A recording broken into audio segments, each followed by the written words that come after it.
institutions in the emerging markets. The topic cover, but not limited to capital markets, financial institutions and services, corporate finance, risk modeling and management, market microstructure in financial markets, Islamic finance, behavioral finance, and financial crisis. So ICMR has been indexed in EBSCO host and DOA and also Crossref. And so our editorial teams are Mr. Zafri Husodo as our chief editor and Mrs. Dwi Nasinti Ganasari as our vice editor. So this webinar focuses on helping contributors on how to write a well-qualified article on the topic of finance and banking. So this workshop will be guided by a well-experienced speaker who will discuss part by part of journal articles, as well as to offer his experiences and tricks in writing and publishing a qualified article. Moreover, the workshop will provide a chance among participants and speakers to discuss recent research issues and publication opportunities in finance and banking areas. So in today's agenda, we will have several topics covering how to write a good article for a scholarly journal, responding to reviewers' comments, tips and tricks to get your article published, and discuss recent topics in finance and banking. So our speaker for today is Mr. Evan Lau, PhD, as Managing Editor of International Journal of Business and Society. And we will have our moderator, Dr. Dwi Ganasari, as Vice Editor of Indonesian Capital Market Review. So please participants, mute the microphone throughout the session. And if you have any question, please feel free to drop it in the chat box, or you can unmute and ask directly to Mr. Evan Lau during the Q&A and discussion session. And also, don't forget to fill the attendance form that is already put it in the link in the chat box. So without further ado, next, we will hear an opening speech from our Head of Department of Management, Faculty of Economics and Business, University of Indonesia, Mr. Arif Wibisono Lubis. Mr. Arif, the floor is yours. Thank you very much, Denita, as the moderator of this session. Good morning. A special good morning to Dr. Evan Lau, our speakers for today's workshop. Good morning, Dr. Zafri Ananto Husodo, the editor-in-chief of Indonesia Capital Market Review. Dr. Dwi Nasinti Ganasari as the moderator of this today's session, and as well as the vice chief editor of Indonesia Capital Market Review. Good morning, ladies and gentlemen, all participants of this morning's workshop. Please allow me to speak on behalf of the Department of Management, FEB-UI. Department of Management, FEB-UI has a vision to becoming a center of excellence with international standard in teaching and research in the field of business and management. Of course, in achieving this vision, it's not an easy task, and therefore, in the past years, we from the Department of Management have launched several initiatives to achieve this vision. These initiatives, of course, do not only come from the department themselves, but also come from the different level of the organizations of Universitas Indonesia. The university, for example, has launched several different grant schemes to support publications by lecturers, by faculty members, as well as by students. And I believe that some of you are faculty members and also students of Faculty of Economics and Business, Universitas Indonesia. So you might have been participated in these grants as well. And then in the recent years, we can see a more targeted effort. So we can see that there are some grants that are specifically targeted for high quality publication. And by high quality, usually we measure it by the CIMAGO ranked Scopus Index journals. At the department level, at the Department of Management level, we have tried to support faculty members as well in publications through various workshops and trainings. For example, through several workshops by the Management Research Center, Department of Management, Faculty of Economics and Business. And these workshops discuss different topics ranging from data processing and also to publication tips. The success of these efforts, of course, can be seen from several indicators. So I can give you some idea of how the achievement of this vision by today or by recent data. In terms of publication at the faculty level, the proportion of publications in peer-reviewed journal has increased from 69% in academic year 2016-2017 to now the recent academic year 2019-2020, we have reached 77% publications in PRJ. So this is a percentage based on articles in peer-reviewed journals compared to total publications that we have, including intellectual contributions in conference proceedings and also professional standards. If we see in terms of quality, so if we break down the number in terms of quality, we can see that the proportion of publication in Scopus Index CIMAGO ranked journals increased from only to, well, not only actually, it's already a good achievement. In 2018, 2019, we have 306 publications indexed by Scopus. And then in the recent academic year, 2019-2020, the Faculty of Economics and Business have achieved 355 publications indexed by peer-reviewed journals indexed by Scopus.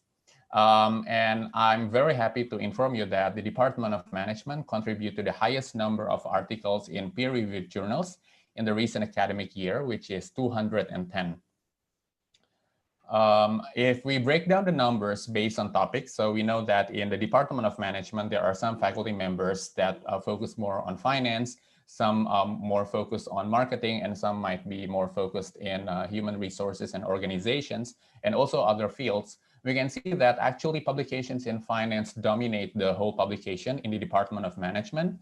So if I can give you the number, so it's 38% of the total publication. So this is all publications, both including the non-Scopus index and also the Scopus index. But if we only consider the Scopus index publication, the contribution of finance is 37%. So it's not very different from the total publications. Furthermore, if we compare the total Scopus index publication by faculty members in the Department of Management, so this is the number based on publications in finance in Scopus Index journals compared to the total publications in Scopus Index journals, the number is also 36% or 37%. So we can see that actually there's a room for improvement in terms of quality because as I mentioned in the beginning that one of the indicators of the quality of publication is whether the articles are published in Scopus Index journals or not. So we can see that there's a room for improvement because we aim for increasing the proportion of Scopus Index, the proportion of articles published in Scopus Index journals.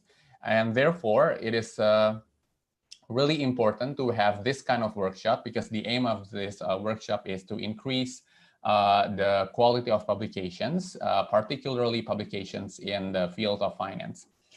We really appreciate, of course, the effort by the Indonesia Capital Market Review to conduct this workshop because once again, it is very aligned with the achievement of the vision of the Department of Management in particular, as well as the vision of Universitas Indonesia in general. We, of course, once again, would like to thank Dr. Evan Lau, who has a very distinguished track record in terms of publications in finance. And we are also very lucky to have Dr. Lau as a speaker for today because Dr. Lau, as we all already know, can speak both from the perspective of researchers, so from authors, as well as from the perspective of editor, because we can maybe gain some insights about what kind of quality of what kind of features that editors from a very reputable journals look from our articles. So once again, I hope that all of the participants of today's workshop can take the most benefit of the event. And for that, thank you very much for your attendance in this event. And I hope that all of you can take the most benefit. I give the floor, thank you very much, to Ms. Denita as the MC of this session. Thank you. Okay.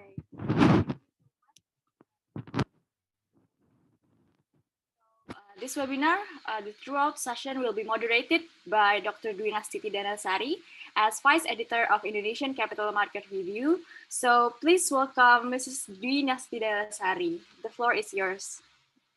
Thank you, Denita. Okay, good morning, all participants. Thank you for attending this webinar.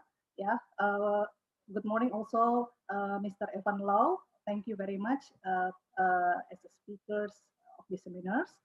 As already introduced by Denita, our MC, our speaker, Dr. Evan Lau Pohok, is um, Associate Professor and Managing Editor for International Journal of Business and Society IJBS in Faculty of Economics and Business University Malaysia Sarawak Unimas. He graduated from University Putra Malaysia for the bachelor degree, master degree, and doctoral degree.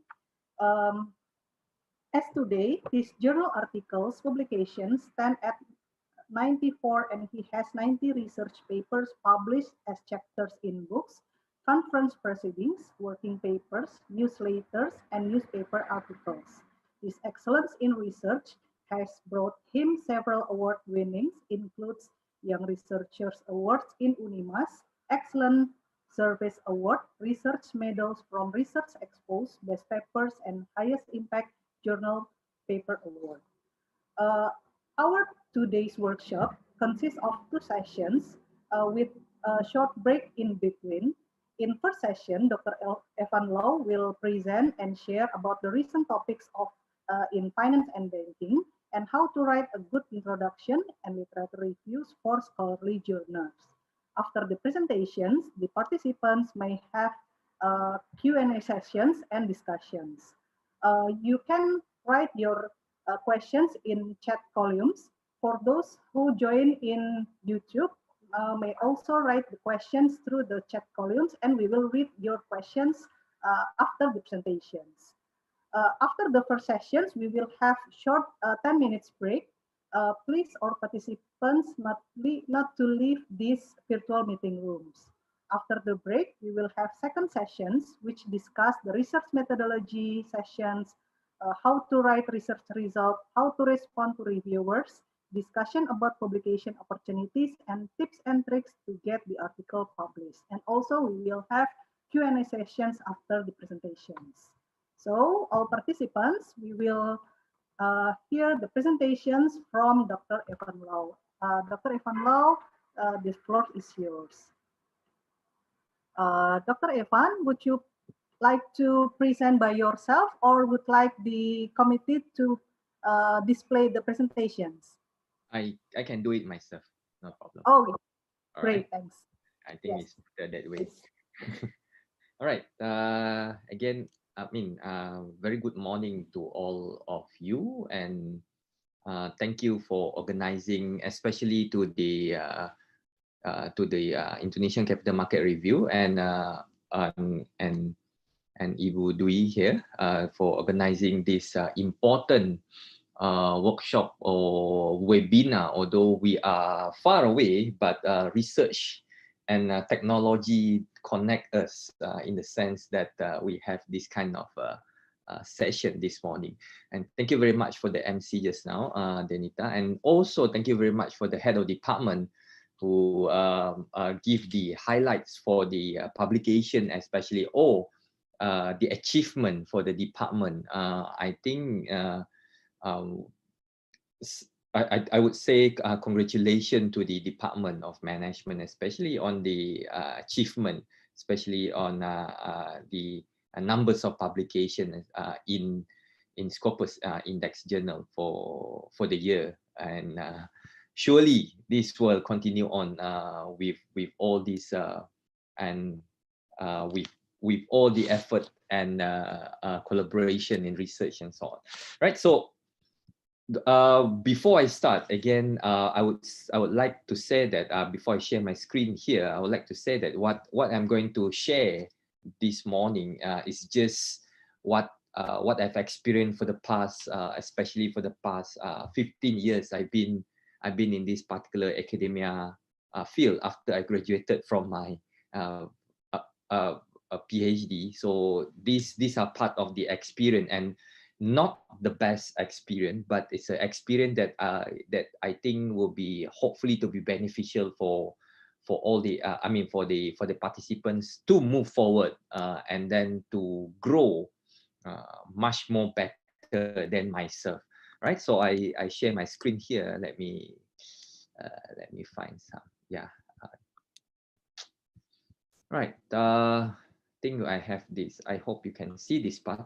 So I'll start with this thing first, and then I'll go into some as been mentioned by the moderator just now. I'll share something on the potential topics, especially in finance and banking, or potential topic in general, especially related to our field. I'm also from the Faculty of Economics and Business, and again I just now forget to thank Ibu Dwi for the very generous introduction about myself. I'm today, this morning, I'm here in the office. No one in the office actually, and on Saturday, especially in this pandemic time, I think I choose to be in office because at home there will be some disturbance from the kids. So better I come to the office, right? So again, back to the topic here. Topic and journals in finance and banking that. Most of you already know that, and I'm pretty sure, and some of the journals or the things that you might be able to target, and some topics in mind that are recent topic especially, right? One of the tips that I will give first is that if you want to look for, all of you can see the slide, right? Can you see the slides here? Yes, we can. Yes. Okay. Thank you. Yes, you can see. Right. Okay.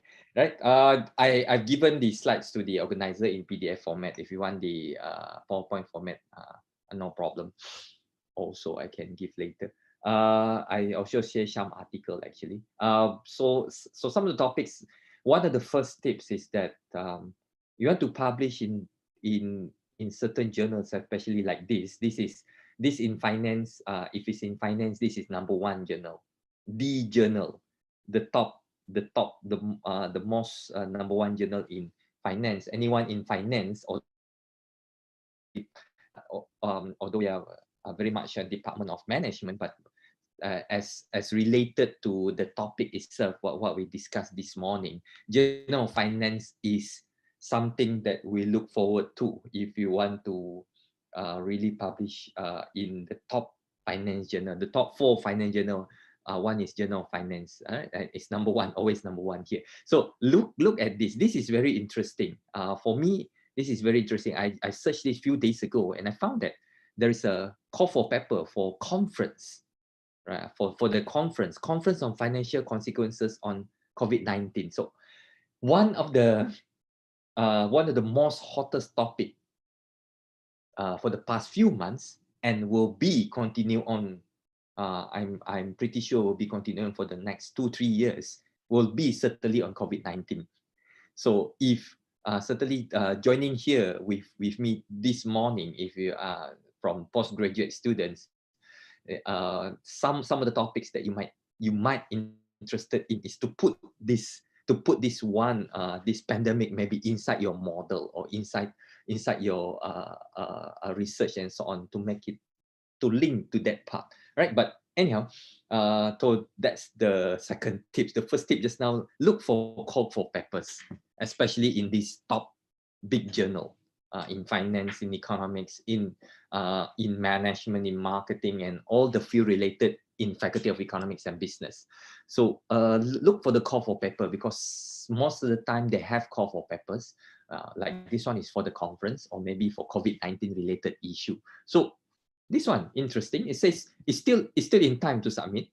10 days from now, right? Manuscript to be submitted not later than September 15. You can try.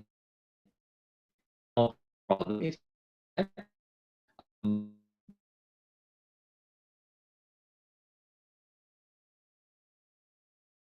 As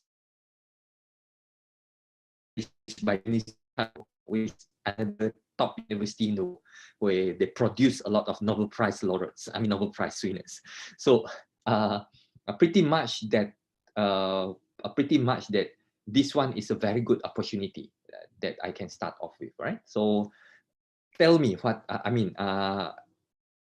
Ibu Dwi, tell me if I have exit time and so on, so that I will not disturb your program, right? So look at this one. This is very good for you to penetrate if you have papers related to finance and COVID-19 pandemic. All right. The other one that we can look into, this is one of the one of the top journal. This is not the top 4 actually, according to my friends in, especially when I search around in finance. This is actually the second tier. If Journal of Finance is A+, this will be the A journal in finance. It's Journal of Banking and Finance, right? There's numbers of Malaysian actually.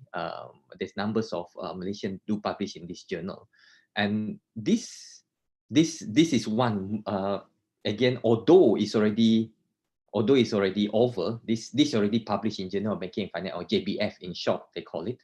Challenges in global financial stability, interconnection, credit risk, business cycle, the role of market participants. So this is still in the year 2020, although we are in the pandemic era, but these are the things, these are the few topics that can go for next few years, because it published in the top journal. As I told you, the first step just now, look for the call for papers. Second, join the conference maybe. Third one is that when you look for the call for papers, then you look at what they have been discussed in the journal, and you are with that particular thing, you are up to their literature, you are up to their at least what they have discussed in this big journal, right? And then you bring forward back to our own, especially maybe those papers will be published in Indonesia Capital Market Review, right? So these are the topics that can have in mind if you're in finance, especially finance and related to banking, credit, business cycle, financial stability, interconnectedness, and these are still being talked about. And this another interesting call for paper also from JBF just now. JBF. You see, there's an topic on COVID-19 again, right? The way forward for banks during COVID-19 crisis and beyond. Government and central bank response and the threat of global banking industry. This is interesting. You can look at the Indonesian perspective, right? I give you some example. You can look at Indonesian perspective of how the government, how the central bank respond during this period of time, right? Although this period of time have not over yet, but I'm sure the government, the central bank have do something, maybe reduce the interest rate, increase the spending, cut off this thing, cut off that thing, to ensure that the economy are still moving and so on. So what's the other response? So submission deadline still in time, October next month. Right? Again, this one is for high quality papers. It says here, and again the conference it written there. This is part from the conference, but then they call for submission. I'm sure they'll be very interested in the study on ASEAN itself, or in particular country, maybe like Indonesia, Malaysia, Thailand response, Vietnam response, and so on and so on. So this is another interesting thing that you can look into.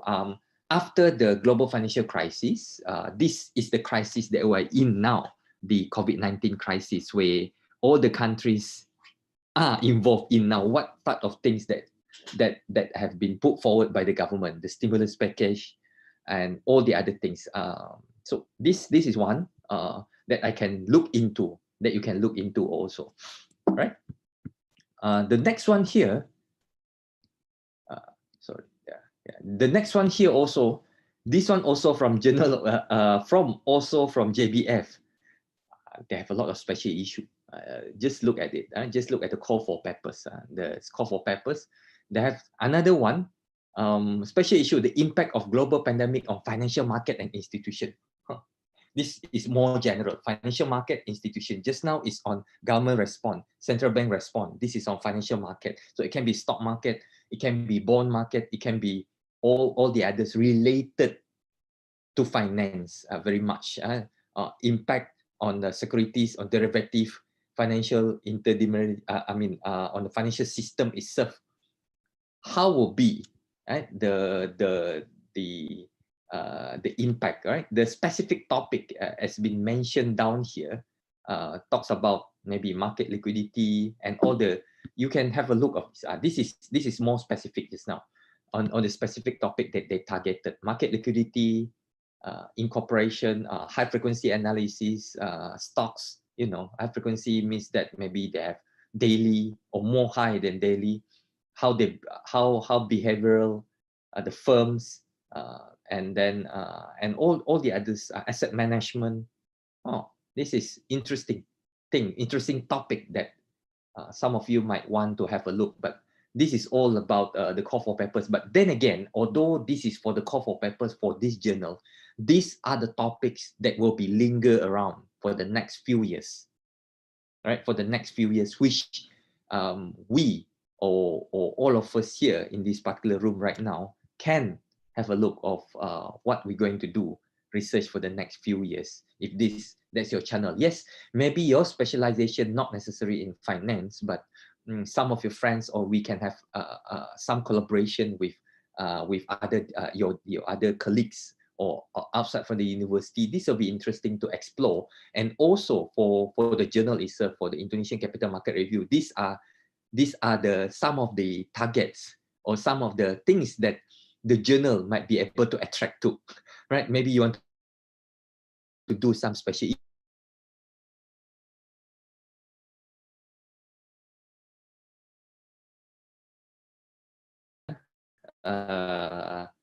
the editor, right? So, and then this is another topic, interesting topic, not so new, but people still talk about it until today. Green finance, ethical finance, right? Green finance, ethical finance is another interesting thing. This I found it, this call for paper, and this is not a new thing.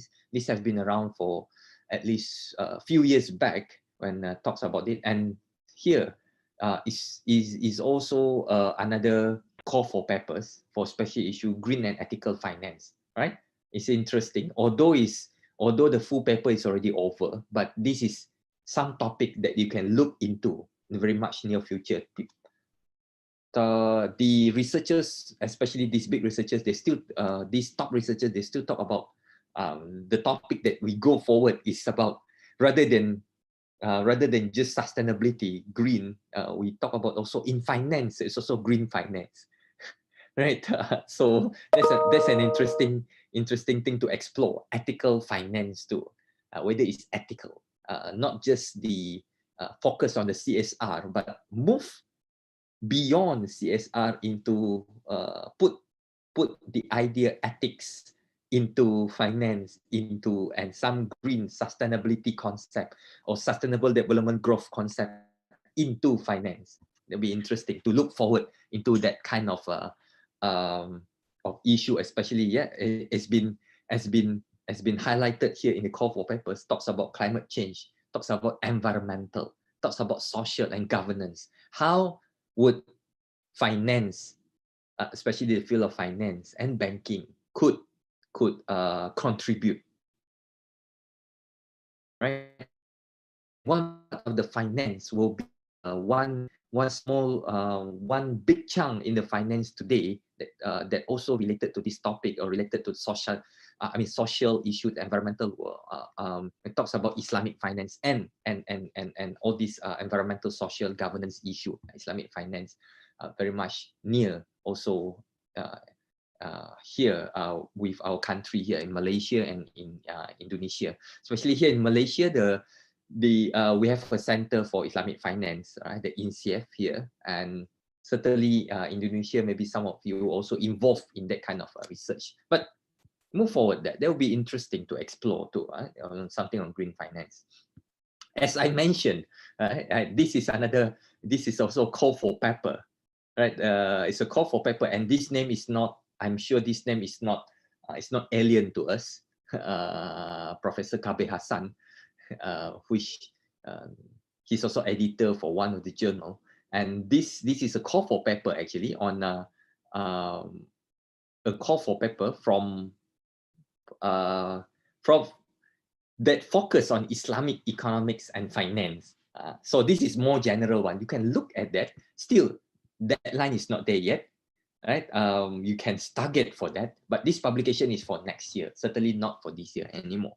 This is for next year, right? You can have a look of this this journal, right? Or you want to have more idea, and then this call for paper, have a look of this. And Professor Kabe Hassan is very much always like to collaborate, and he actually did publish few papers with us, IJBS, and actually we have one special issue actually few years ago also on this kind of also on Islamic economics and finance. We have a special issue in IJBS on Islamic economics and finance that edited by Professor Kabe Hassan.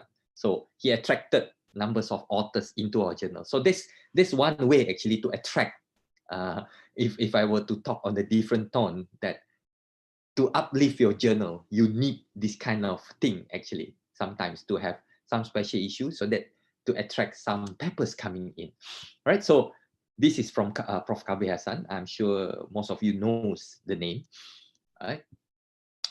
These are the topic. These are the topic that potential topic in Professor Kabe Hassan call for paper. This is very general one, which I'm sure most of you are involving in, including the more recent topic on the COVID-19 and Islamic finance, even on the economics of corruption in Muslim world, ethics, morality, informal institution. It's very interesting. It covers a lot of things here, right? It covers a lot of things that been updated by our Professor Kabe Hassan here, right? So next is a journal, GIMF, is Journal of International Money and Finance.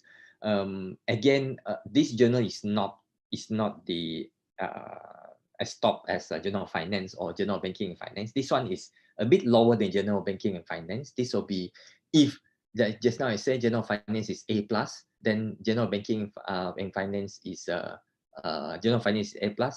That one is A, this is A minus, right? In that particular sense, but this is also very good journal.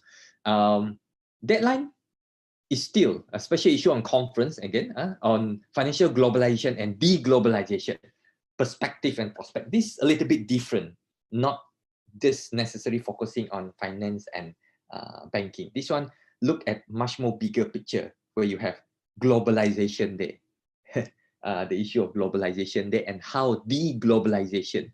This one is more interesting to look at for especially for the past 10 years, because some developed countries have mentioned that actually they are the champion of the globalization. They want everyone to open up the market since 1980 in the developed nation, and we developing countries have opened up our market as much as possible. And this links to another thing. And for the past at least 10 years after the global financial crisis, there's a rethink of whether globalization actually is a good way forward. Maybe we should go back, deglobalization, right? And with this pandemic, this issue become more interesting, right? How should we move forward after this, right? So again, this one another interesting issue of what we are that the call for papers, right? Although it's for the conference next year, this one will be interesting to send to and participate to if you have related papers, right? Again, these are the topics, but it says not necessarily limited to. It can go beyond that. You look at the topic, look at the topic there which you can explore for the next few years, right? You see here, fragmentation of financial markets.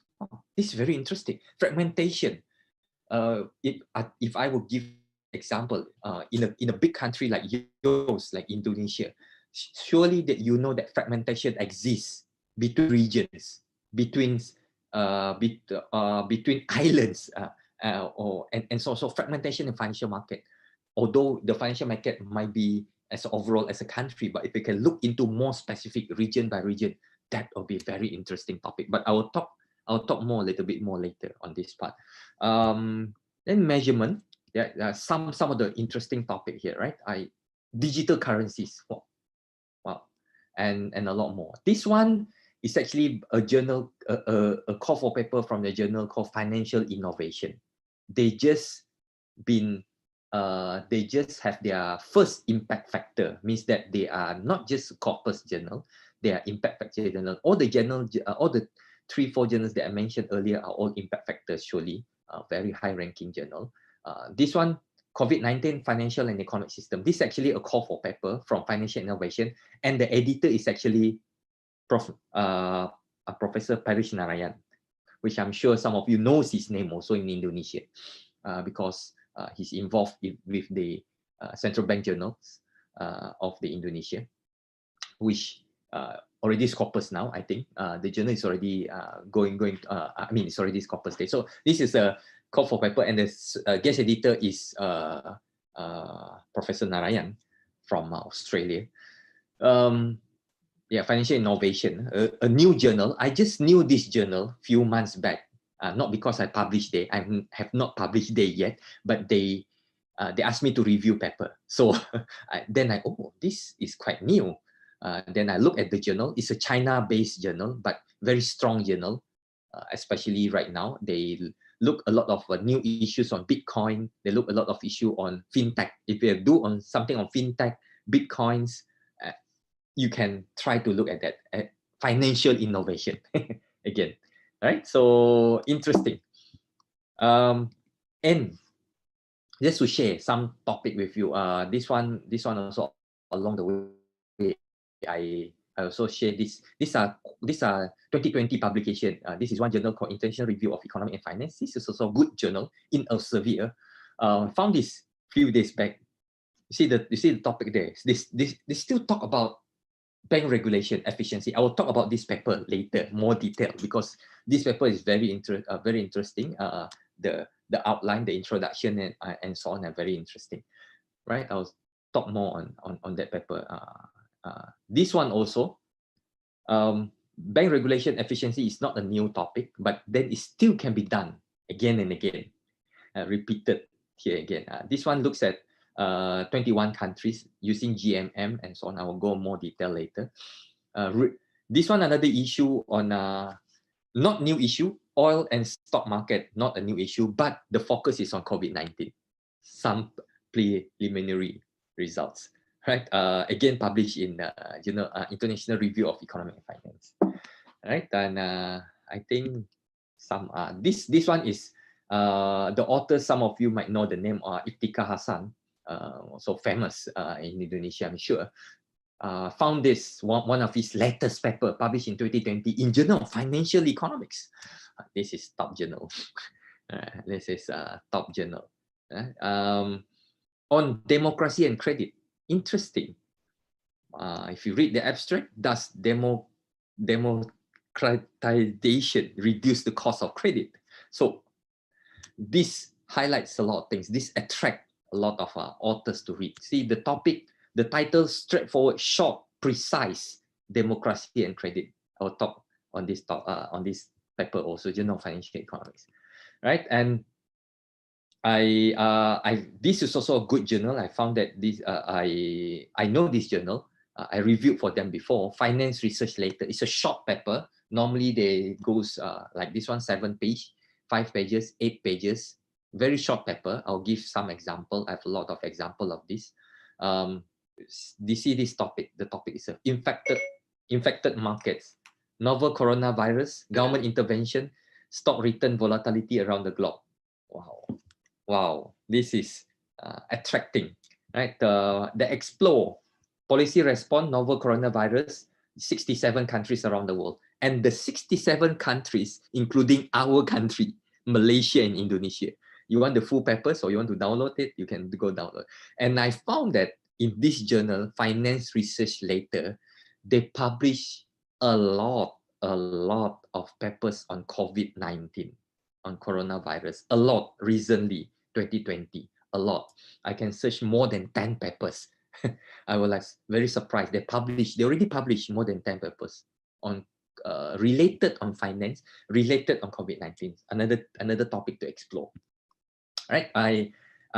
This is a potential topic. I'll stop here. You want me to let me share one of my things. Let me share. Your time 10 more minutes.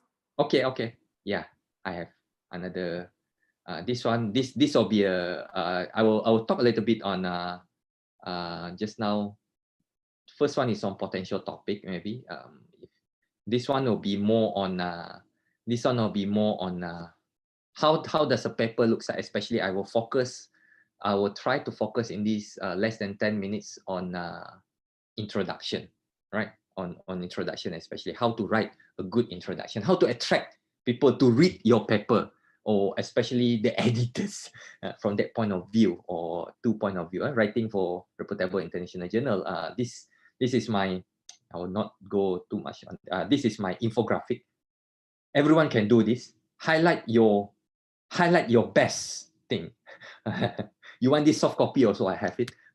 If you scan this QR, you will get my university CV. But then again, this is what I've been doing for the past 15 years: citation, award, publications, and so on and so on and so on. Highlight what you have. Market yourself, as you are in Department of Management, especially. Market ourselves, right? Do this nice infographic for ourselves, so that we don't have to bring our CV, 20, 30 pages, 100 pages of CV, just one page everywhere we go, right? I've given this soft copy, but this one, maybe some of you, if you refer to the PDF, it looks a little bit different. Yeah, I just changed the format. The content are the same. I just changed it to be more presentable so that it looks better in the way, right? I just changed the format. These are the things that sometimes that you can share. The planning, whatever we do, including publication, you must have a plan. What we need to do, like writing a proposal and so on. This is the common structure, but inside my inside the file that I give you, or I give to the organizer, actually, I have a number there, but here I don't have numbers. Right? Here I don't have numbers. But then again, if I mean, in any research method book, we always say start off with this one. Maybe follow this sequence: title, authors, abstract, and so on. But in the reality, some of us might do reverse engineering when writing a papers. Right? So first thing, that if you need to want to search for some topic, just now I give you some example. And the second part is that read the literature first. Read the literature. Then second, only you write the introduction. Third, we go for empirical methodology, theory, data, and so on. And then after estimation, you have a result, you have a conclusion. The last one, then after that, abstract. And then the last one is the title. Don't think the title first, because the title will change until the end of the day, until you submit, right? So read first, look at the literature, search, Google the literature, and then from there onwards, Google is the one way. There's a lot of other way, right? So certainly this is the process. I'm sure you know this better, right? I'll put this one maybe as one of the last parts, certainly. But I'll touch one part here first. I'll touch one part here. Especially when you craft your research paper, I'll go one by one. I'll talk about the first one first. Solid, interesting, attractive introduction. Right? Then I'll move to the next slide. Yeah. In introduction, yeah, I put it much more nicer, these slides. Right? Ask yourself why your research is important. Explain why you need to perform this study, why you need to conduct the study. What's the rationale? What's the motivation? Shows the important problem or question exists. What's the problem now? Yeah, For example, now we have a COVID-19 issue. So that is the problem. That is the rationale. That shows the importance. How to solve this? How government solve this? So that creates the problem statement. That creates the problem. That creates the very interesting introduction. Right? State the objective clearly. Objective must be there. Doesn't matter whether you write a literature review article. Doesn't matter whether you write a conceptual article. There must be objective. What you want to go ahead. Research question, you can keep that for your thesis, for the dissertation. But inside the paper, this is how it looks like, right? If this is just, if you have a motivation is very important. That's why I move forward, right? You can start off the introduction with some influential studies, cite some potential review, cite the papers. You never know. These are the potential reviewers later. the journal editor sometimes will send to the one that you cited there. So make sure you cite, you know your literature. You cite the proper person. Right? This one is not the literature review section. This one is just introduction. And provide some statistic, real world example, and so on. I will show some example later. Right? Do not have long introduction normally. About 2-3 pages, depending on the journal that you write. 2-3 pages is good enough. Don't write your introduction up to 5 pages. If the journal have 50 pages, okay. If the journal only have 15 pages, 2-3 pages of introduction is good. They'll be good enough. All right. If it's a latest short one, then introduction normally will be just half a page. Very concise, very precise, very short one, but very straight to the point, right? Maybe you want to talk about methodology a little bit on that, major findings. Some of the journal require that, some do not require that, right? Again, when you go back here for introduction, motivation. What's the motivation of writing the paper? Not what's the motivation of doing research. Discuss the motivation. Are you solving the problem? Are you contribute to the existing debate? New data set, new theoretical model, new testing, new modeling structure. What is new in your paper? Right? Provide evidence. Why is it interesting? Interesting, solid. Why should be it published?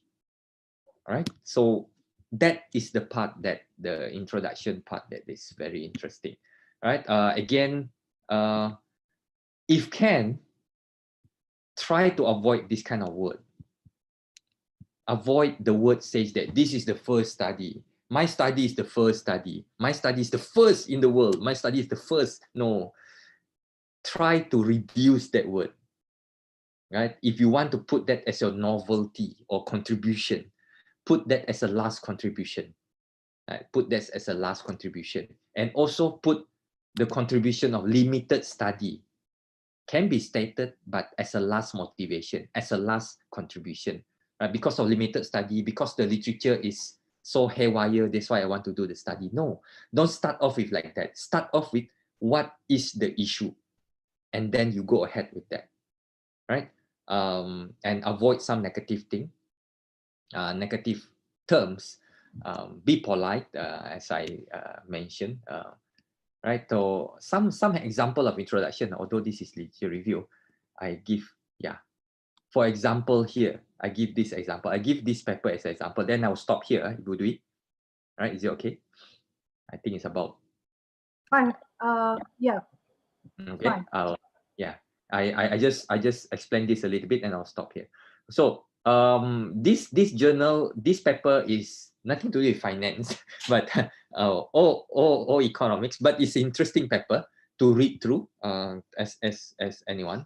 I highlight this paper. It's not my paper. It's a paper by my friends here in Malaysia and in New Zealand and in UK. The paper is published in Tourism Management, one of the top journal, also in tourism especially. Talks about ethnic food consumption. Why I highlight this thing? Because we have similarities here in Malaysia and Indonesia, right? We have a lot of ethnic in our country, especially in Indonesia. Whew. There's so much of the different ethnic groups, which we can do a lot of research. And And what is this interesting paper about? Why it can be published in this top journal is because one is about ethnic food consumption. The second one is about tourism. The third point that they sell is about the methodology that they use. So few things they sell, and it works. It works. And then they have diversity of authors. It works. So these are the few highlights. Sometimes you can have a look when you want to publish your paper, and look more carefully into the introduction. I highlight the introduction, right? Background, you write. The first sentence there: ethnic food has become widely popular attraction for tourists to visit particular destination. Strong statement. Strong, short, precise, straight to the point. It says ethnic food have becoming an attraction for tourists to go to visit to one destination. Yes, it's true. Right? And this paper actually focus on Dayak food. Dayak, we have Dayak ethnic in Indonesia and in Malaysia. But this one is on Malaysia perspective. So, and so on and so on, and the rest of it. So this attract the editors to publish the papers. Right? I don't want to go to the literature review, but this one I highlight to you. You want the full paper? I can always give you. This one published in 2019, right? About Dayak food consumption for tourists in Sarawak. The study is about Sarawak. Sarawak, because Sarawak here in my place where I come from, we have Dayak is one of the biggest group ethnic in Sarawak here, right? So, right, I'll stop here. Ibu Dwi, you can if those of you who have question or anything, you can let me know, or we can have some discussion. Thank you very much. Yeah, thank you very much, Evan. It's very interesting presentations. We have questions from Ibu Viverita. Yeah, from Ibu Viverita. She asks, in the introduction section, do we have to cite specific authors that publish in our target journals? Or we also need to cite published article by the reviewers of our target journals? If I were to, this one I would say that it depends, but if you're targeting a journal, let's say just now maybe you're targeting for example just now tourism management or any of the journal. If you target a journal, yes, it might be a good strategy.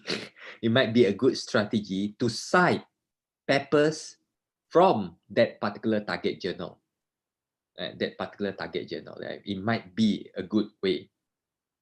First, the second one is that you also, as I mentioned just now, you also can cite some papers that might be the potential reviewers for your paper.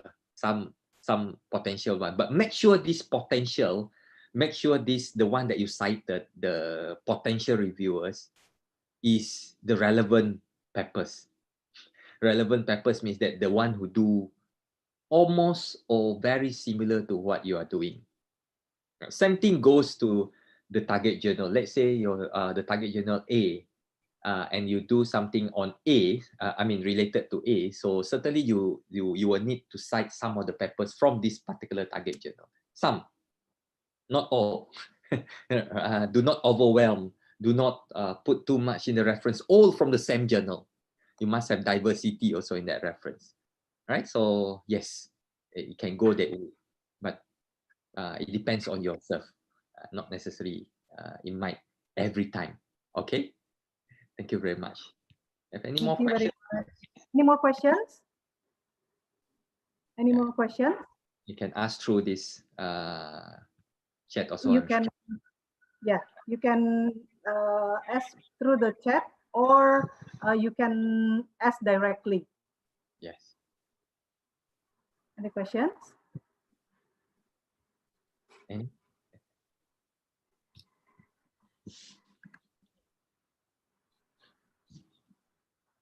Anyone have question, or you want to have some other thing? Everyone, Zafri Yeah. here. Pak Zafri. Yeah, that's right.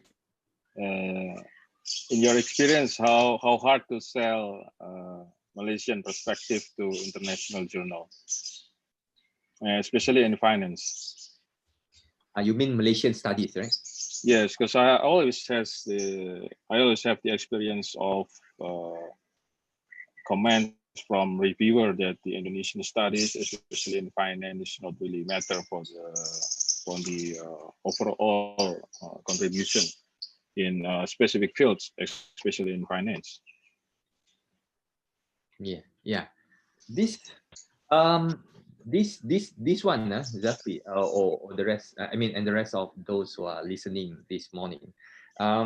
This one is very, how to say that? This one is very specific also.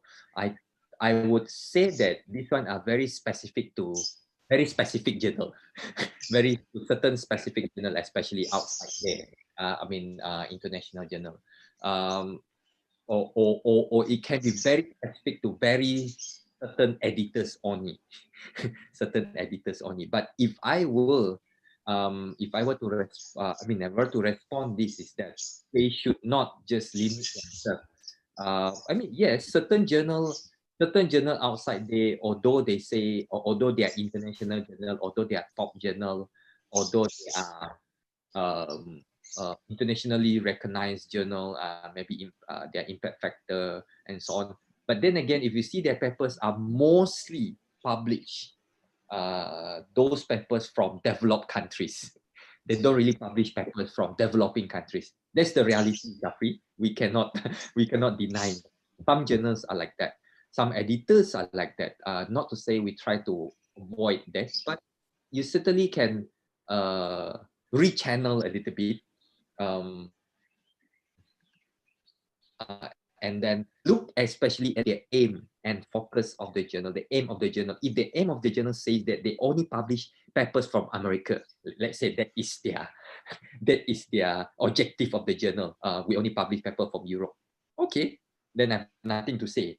In my papers from Indonesia, my paper from Malaysia, surely you will not publish because you will not even consider, because that's not the objective of the journal. But if it's not written there, the aim and the scope in the journal is not written, says that we welcome all papers in finance or papers in this one, in this particular field, and then they should not discriminate us. They should not discriminate papers from Malaysia, from Indonesia, from all parts of the world, right? Not just certainly, for certain geographical place. So, from based on my experience, yes, it happens. Also, not only in finance, in economics, in any particular field, the same thing. Or they look at the authors sometimes, or authors from ASEAN. This one, they might straight reject. So that's still there. There's still that kind of perception.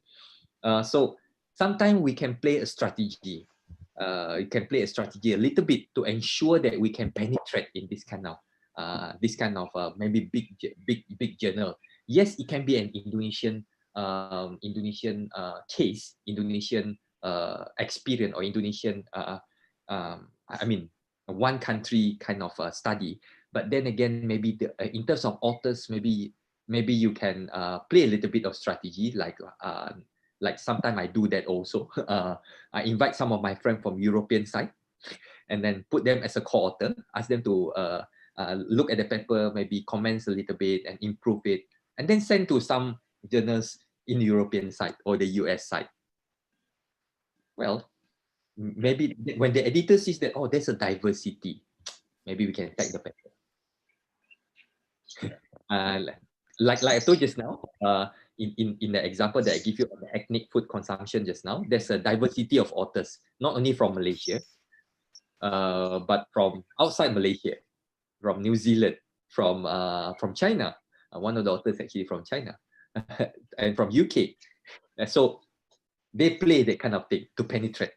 Although the issue is actually Dayak food consumption in Sarawak. So it's a very small local issue, but we try to bring forward to international level. Zafri. This is one strategy, but It might not works every time, but it can work in some times, so to penetrate, right? But thank you for that very important question. Thanks, Thank you. Evan. Yes, yes. Thanks, Eva. Yeah. Yeah. We have more questions here from Ibu Ida Rumondang, Sipahutar.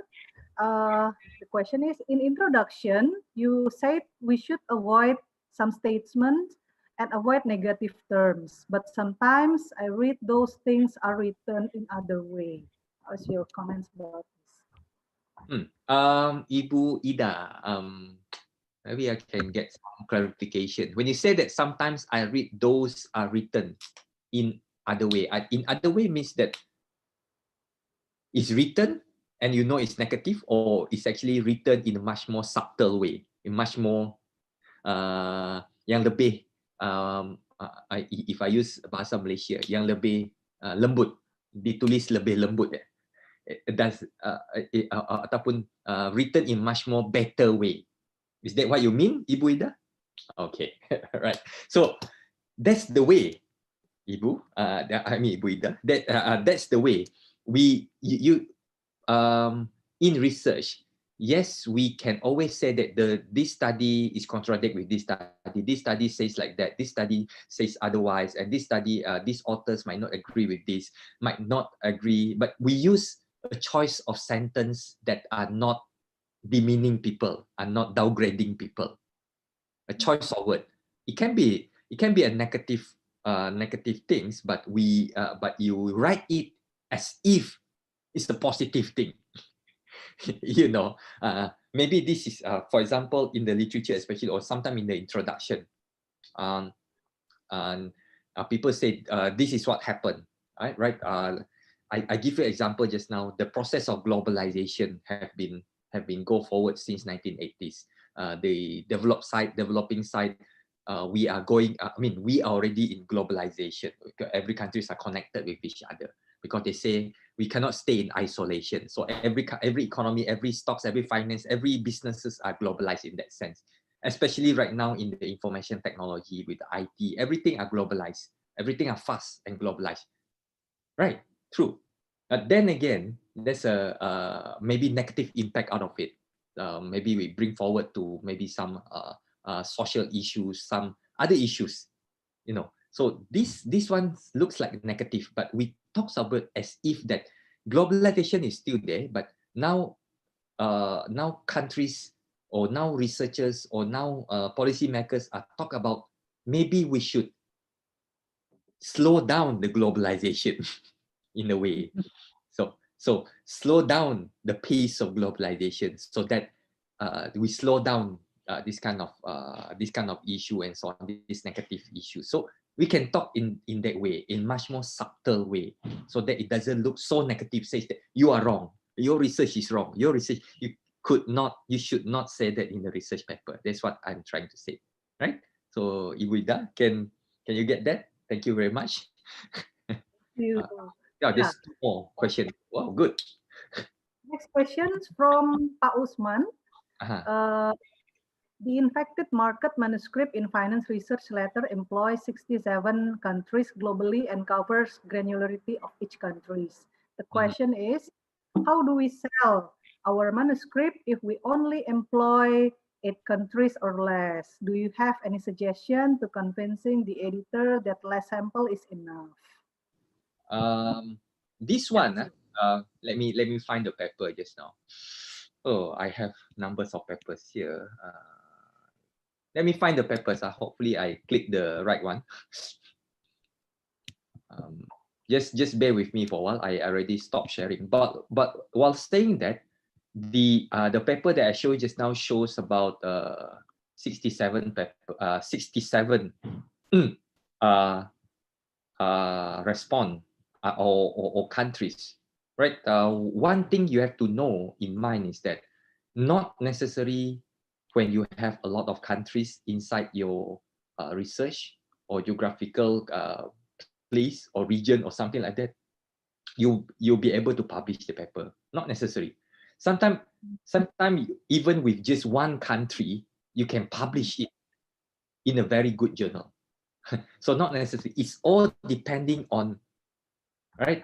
It all depending on how you write the paper, how you sell your idea. That is more important. It's not about the country's matters, right? Certainly, maybe some authors always like to play around with their countries, with their methodology, but this is not always true. I don't believe that. But Usman, is it from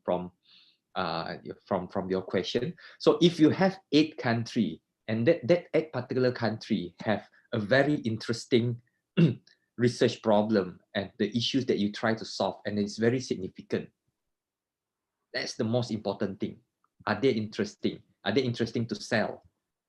So if that is interesting to sell, then I'm sure that there's no way that the journal would be rejecting you just because you apply not enough countries inside there. All right. Yeah, I'm still finding the paper. Which one? Yeah, I'm still finding the papers. I cannot find it.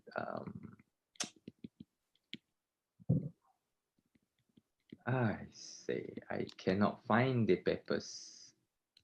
But anyhow, I can always share with you the papers later.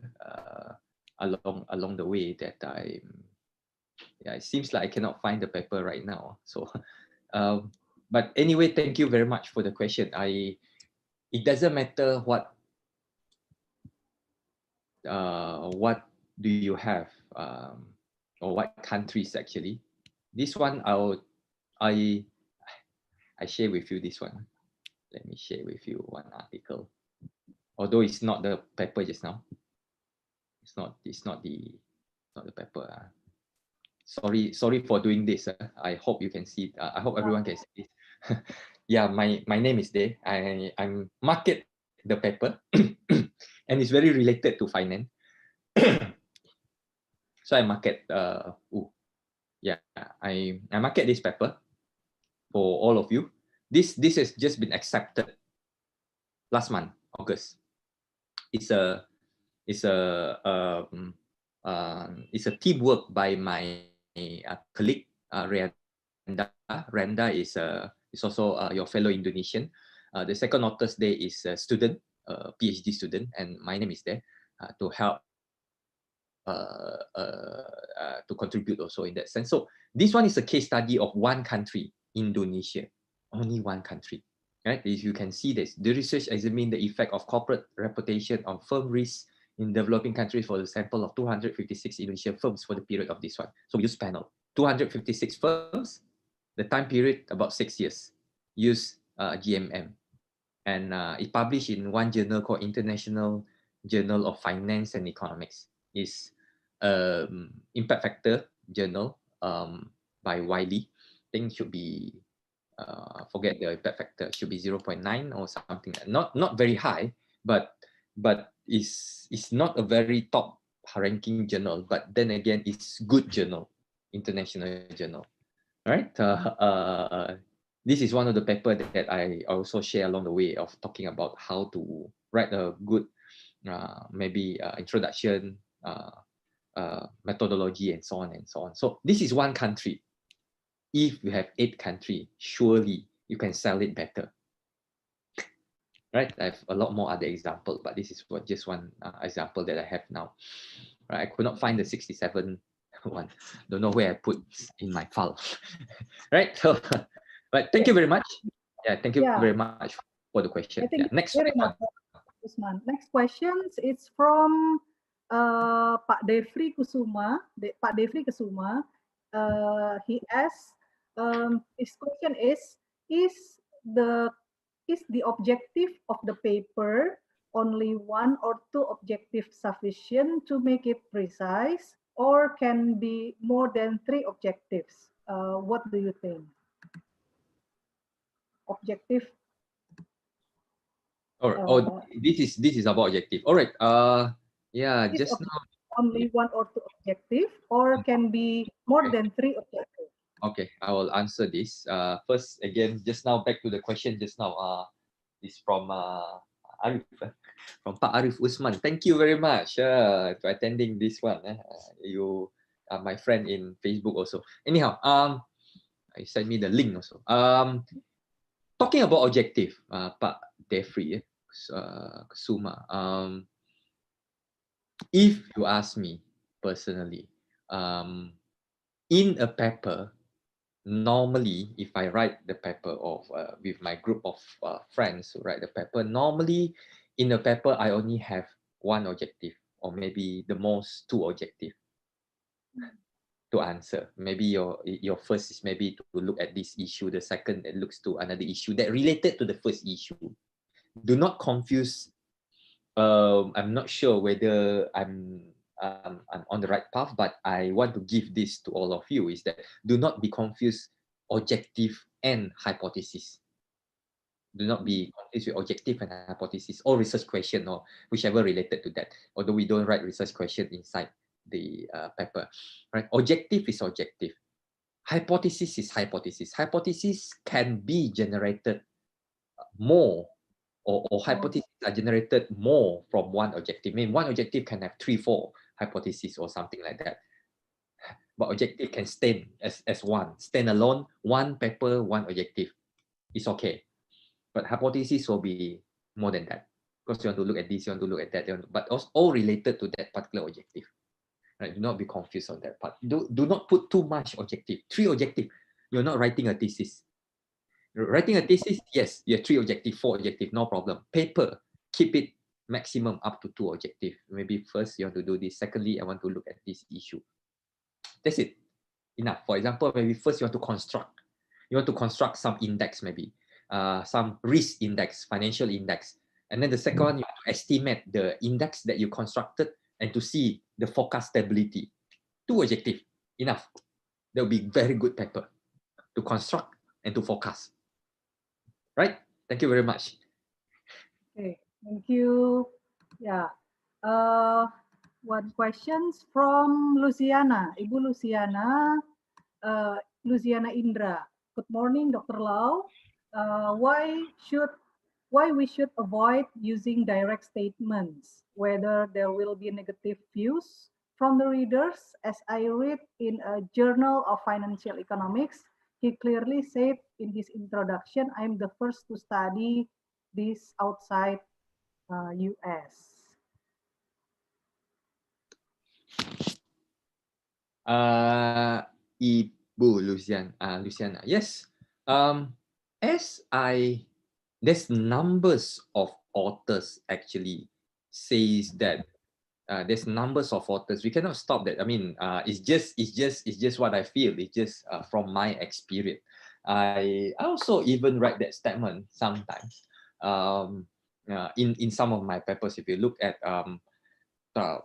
whether it's negative view, I mean negative view for what I'm saying just now is that negative view is the one that you should avoid, especially negative view in the sense that you should not demean some people. You should not downgrade the people saying that your study is wrong, my study is right, or this study is wrong. Use a more subtle wording. That part, the negative part. And certainly, I'm sure that you read through a lot more. I also read that too, even in not just financial economics, in Journal of Finance too. He might say that the first study this outside US, no problem. If you can really sure that you are the first, then, and you can boldly say that you are the first, you are confidently says that you are the first, then go ahead. By all means, no problem. It's just that we always look at the much more safer side. What the safer side when saying that we try to be safe, especially when editors look at your paper, try not to mention that word, because for certain editors, very certain editors, when they look at this word, they will think that the authors are arrogant. This is judgment. The second part is that, wow, you really put that statement. You are the first one. Let me Google. The editor might straight away Google your topic, put in Google, if there is some hit and come out something, and that hit something out, and you do not cite that paper, the editor might straight away reject your paper. So do not take that risk. Why take that risk? If you're confident, by all means, go ahead. But if you're not, I'm talking about on the safe side. Do not practice that. If confidence, go ahead. Right? Thank you very much, Ibu Luciana, for the question. Yeah. Okay. Let me check whether any questions. Okay, no more question. Evan, the participants already sent the draft. Maybe some you already read some of it. Do you have any comments about draft sent to you? Draft of the participant? Yeah, I have actually. You want me to show it here or how? Yes, please. Maybe you can put comments on one or two drafts sent by the participant regarding the introduction session, maybe. All right. I will try to share my screen again. Okay.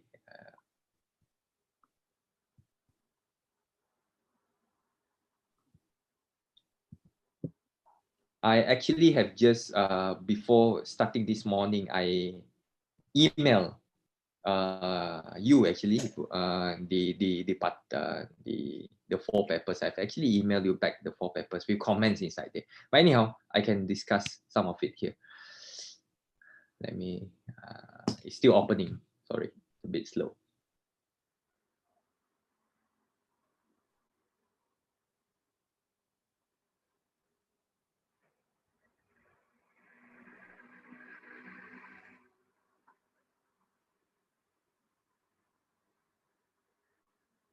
All right. Can you see this, Ibu Dwi? Yeah. Okay. This one. Let me. I don't think I will use that view. Okay. Let me just make it a bit bigger for benefit. Sorry for that. So a little bit slow my laptop today. Maybe too much apps opening at the same time. Oh man, it's not good.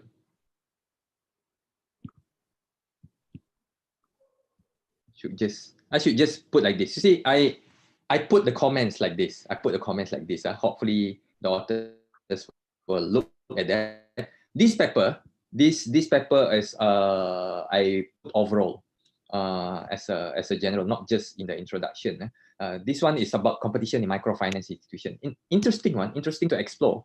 Something on microfinance still be a topic that could be explored. But one thing that if you want to write topic on especially on what is this on literature review, something that you should have in mind is that make sure that your title itself is very interesting, right? So you want to talk about microfinance and competition. So my suggestion is that my general suggestion is that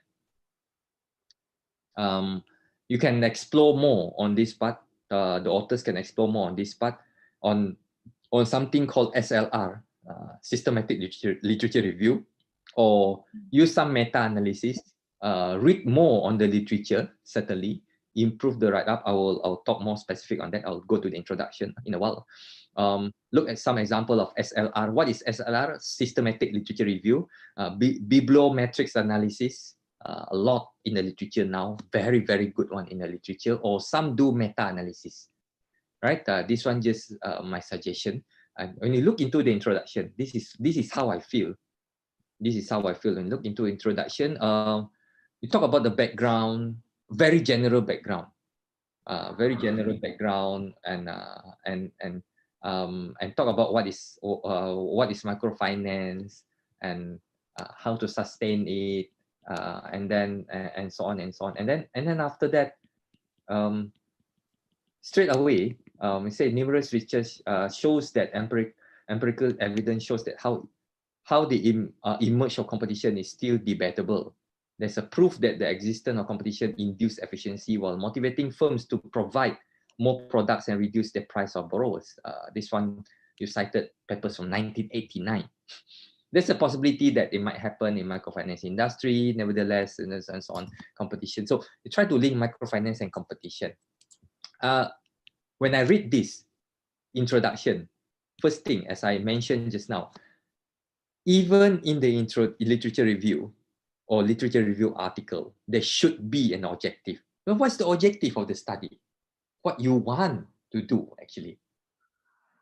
Even you say you want to review the literature for the past 20 years, for the past 30 years. So that is your objective. What's the focus of the research? It's not there. It's not even there. The introduction is not motivating me to read more. Right? It doesn't motivating me to read more. If you want to start off with background of microfinance and then straight away to what's the issue that you want to highlight, competition. If you want to highlight competition, make sure you highlight competition and microfinance, because from the reading here, it's still not there yet. The objective is not there too, right? This is what I would be able to say for time being. For this topic, and the rest of it is actually just a very brief thing about like this, the next topic, MFI, competition, and so on and so on. This not really a literature review. When I read this, the whole paper, I don't see this as a literature review article. This is how I feel. I might be wrong. Right? This is how my personal feel. Right? So I think stop there for a while. Would we? I think that's from my general view of the paper, right? Is that okay? Okay. So how's the examples of good literature reviews, Evan? The good literature review article, good literature review article. There's a lot of good literature review article. If it's I mean those in the those a lot of big journal actually publish good literature review. For example, I'll stop this thing first. Let me share some of what I have. This recently that I look at some of the not this one,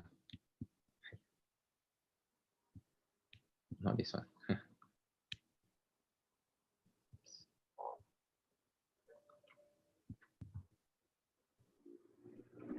Not this one. Sorry. Let me check some papers.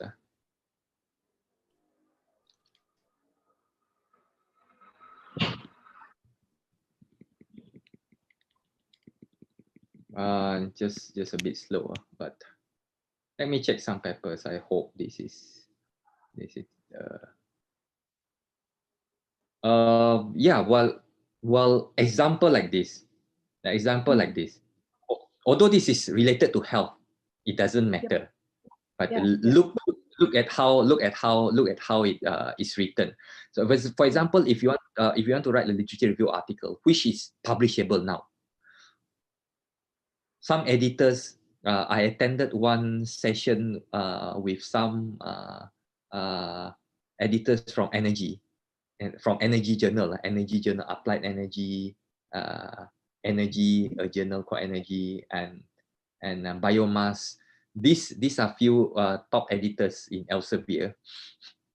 They say that just a few days ago, I attended the session, a webinar. They say that literature review article will gain more citation, which is important for us as academician.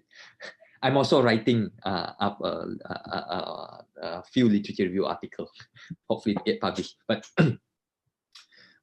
literature review article is also important right now, rather than just a research paper. Literature review article also looks at what is new in the literature and what is current and so on. So it's an important debate in the literature.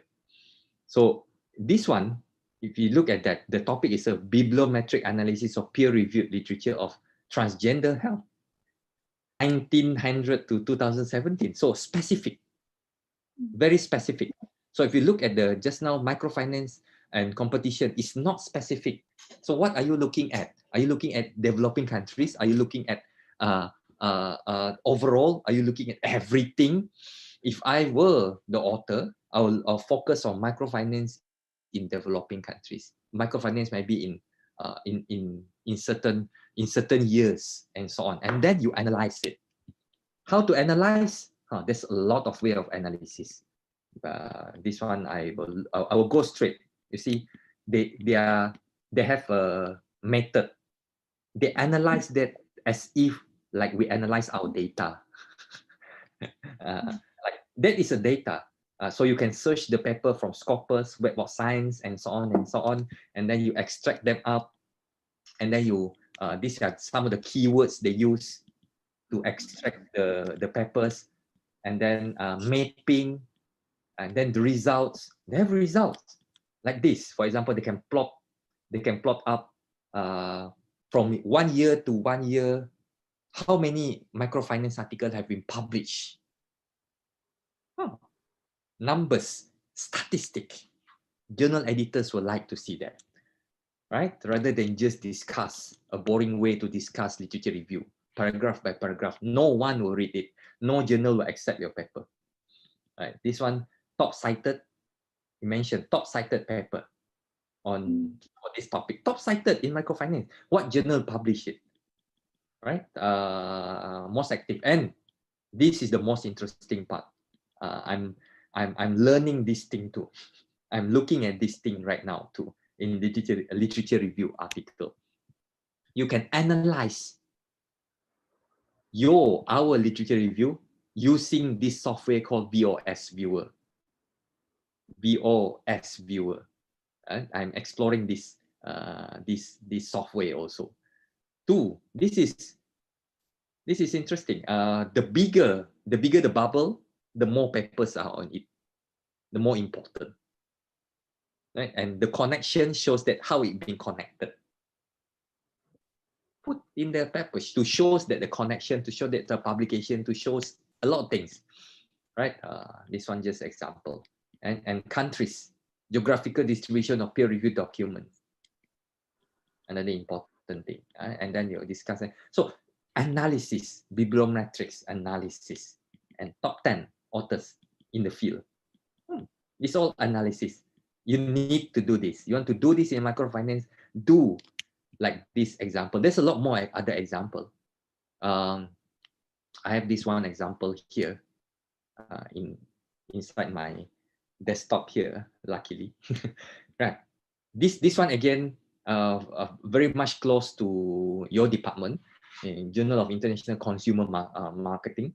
20 years of research in brand globalness and localness, a systematic review, literature review, and future research agenda. Okay. Published by one of my friends, Kasif Muhammad Kasif from in the Sri Lanka University. They're from Pakistan, but he's in Sri Lanka right now. So talks about that, talks about literature review, right? Talks about this kind of topic, branding, right? Interesting.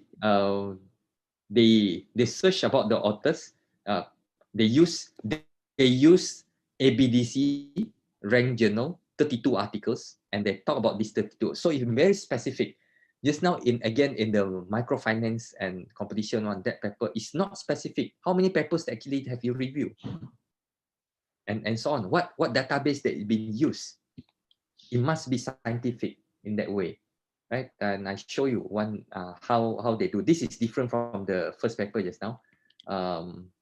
This one, look at this is the journal, the table. For example, like this list of the journal that publish such a work and the authors. This is one way, right? And then key components, maybe, for example, you highlight the components out. This writing, same thing when we ask, especially our students in S2, S3, we ask our students to write like this kind of summary of table. You can put it up in the paper if that is possible, right? And they'll be good for literature review article, okay? I think I give some good guideline there already for that part. Right? Maybe there's more question, I think, in the chat room. Ibu Dwi. Yeah, we have. Okay, but okay, let me check the time also. Maybe you can answer this at the next sessions. We have questions from Ibu Ida again. Can you explain more about SLR, Systematic Literature Review? And from Ibu Viverita, how can we write an interesting title when we should put the scope of the sample countries? Two more questions, and then last question from Pak Usman. Please answer the two questions from Bu Ida and Bu Viverita first. Okay. Yes, I will answer this thing first. Can I explain more on SLR? SLR just now I just show you. That's one example of SLR, Systematic Literature Review. You can easily Google that and find that a lot of researchers right now are turning a little bit. Yeah, we are specialized in our particular field, finance, economics, or financial market, institution, banking, so on. We're now turning a little bit into literature review, because we want to look at the debates in the literature review. And as I told you just now, the editors of some energies journal, it says that it's good to write literature review article. It sells more citation. People will cite, people will read what is new in the literature. So let's say systematic in that sense, you do it systematically. That's the meaning here. You do it systematically, and then you have a particular years. You target 20 years maybe. You look at 20 years. Papers from the year 2000, tahun 2000 sampai publication until 2020. You look at that particular literature only. And then that's one. That's one of rule of systematic. The second rule, as what I know, again based on my experience, is that you must do it systematically, and you must have analysis inside there, not just presenting first paragraph this author, second paragraph the other author, third paragraph this author. No, you must do more than that. You can put up a graph, you can put up a pie chart, you can put up who are the authors, who are the top 10 authors doing this topic, who are the one who which journal mostly publish this. These are few analyses that can be done. It's called systematic. And another important thing is that where do you going to search that particular research on that topic? For example, just now, microfinance. If I Google microfinance right now, I can find so many hundreds, thousands of microfinance, but I do not want most of the article. So Google is not the best way of doing systematic literature review. To do systematic literature review, normally the researchers will go either they search paper in Scopus, ProQuest maybe, or maybe sometimes in Web of Science. These are the database to search the journal, because this is the publisher. These are the database, not Google. Google is not. Google is everything under the sun. So it'll be more specific in academia, right? So SLR, very interesting right now, right? You want to know more, we should have a much more specific session talks about SLR, surely. But I'm very much into that right now. I'm very much into that, and meta-analysis. And there's another word called Prisma. Prisma. If you again, you can look at that. Prisma, right? The second one. Next question, Ibu Viverita. How can we write an interesting title when we should put the scope of the sample? When should you put? I'll go to the second part of the question. When should you put the scope of the sample? Most of the time, we put that in abstract. Scope of sample. Maybe you want to say that the objective of the study is like this, and then from what country, from what year to what year, for example. But not necessarily you have to write like that every time. But sometimes some of the authors put that in introduction, just one sentence or two sentences. Sometimes they put in the introduction where they put the objective. Let's say the objective for the study is this, and then the next sentence will be, we will look into the countries of this with the sample of this. That's it. Full stop. Short, precise, but not all journals require you to do that. But certainly objective, but not the scope. How to write an interesting title? This one is like how we write, or how we write an interesting title for a book. If you and me, and if every one of us in this room now is a novelist, tulis novel, or maybe a filmmaker, right? A film, you do movie, drama. How to attract people? How to attract your potential readers? How to attract? Your title must be first, must be punch, must be good, right? How to write interesting title? You read more, you see more title, you link the title, right? Some title are like, for example, question mark. It can be a lot of title in question mark. I have a lot of example there, right? A research published last year. A research published last year. I share this research because you talk about title. This one, I cannot stop to share this paper. Let me, this one. This one is a proof. I prove it to you, not me. They do scientific research on this. This one published in 2019, although this is I download it when it's forthcoming. The name of this research, the name of this research is called title length. Yeah, don't laugh. It's true. It's published in one of the top journals in Journal of Economic Behavior and Organization. They do. You see what they do, the abstract. We document strong and robust negative correlation between the length of the title and the economics article and different measures of scientific quality published within the year of 1970-2011. They found out in economics especially, I'm sure it's in any field, the same. In finance, in management, the same. The shorter the title, the better the probability of getting published are higher. That's what they show in this paper, not me. I didn't do the research. That kind of research pun boleh buat, boleh publish. Title length. They analyze the title length. The shorter the title, the better. The longer the title, sometimes it confuses the editor. And you have to know, some journals have limit of title. The shorter, the better. How to find it interesting? Put as much as possible that will attract the readers. There are some title like this. This one is written by some of my fellow Malaysian, my friends also in UPM. Their title, his title of the article, some of these title of article, literature review article, he write there, mirror, mirror on the wall. That's the title, mirror, mirror on the wall, who are the, then the title. But it's not mirror, mirror on the wall, who are the fairest among all. No, mirror, mirror on the wall, who are, then their title.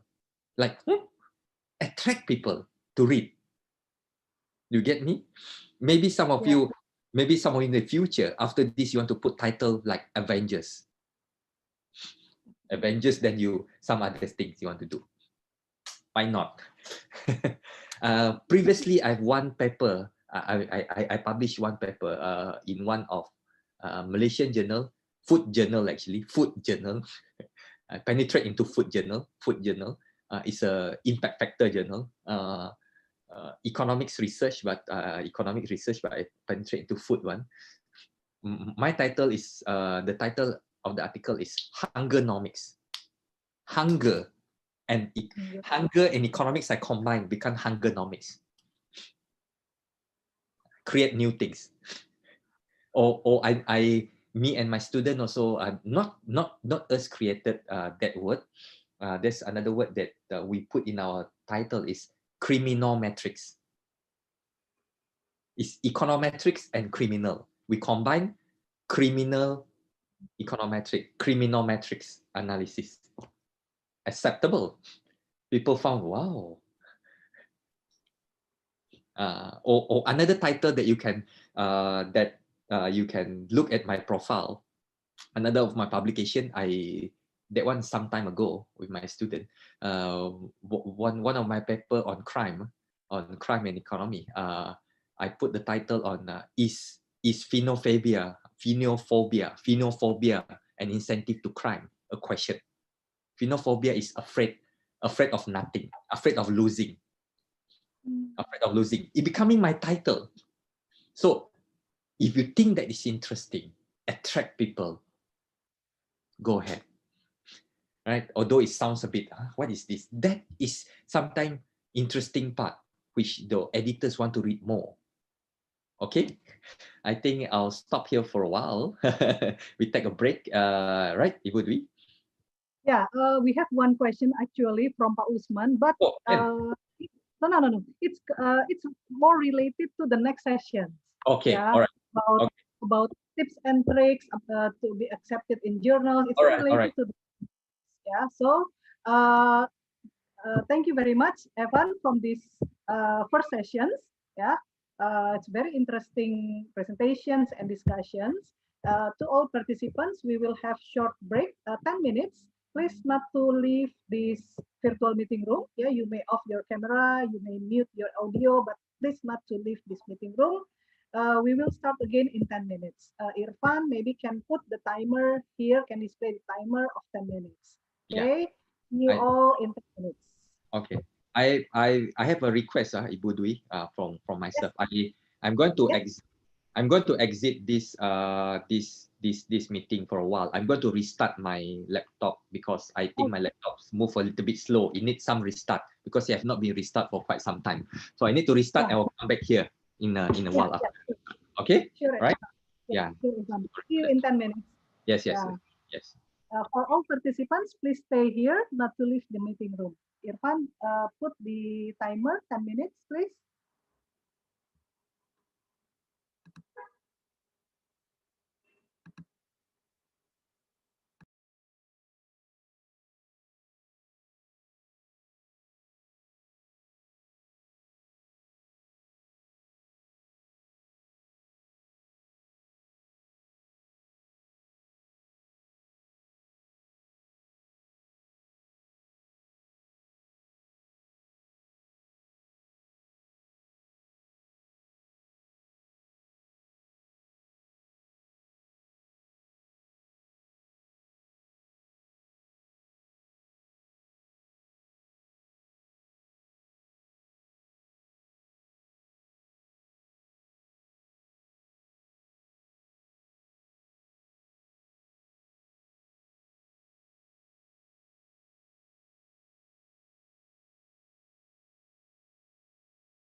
Hello, everyone. Back again. Is Evan already here? Yes, I'm here.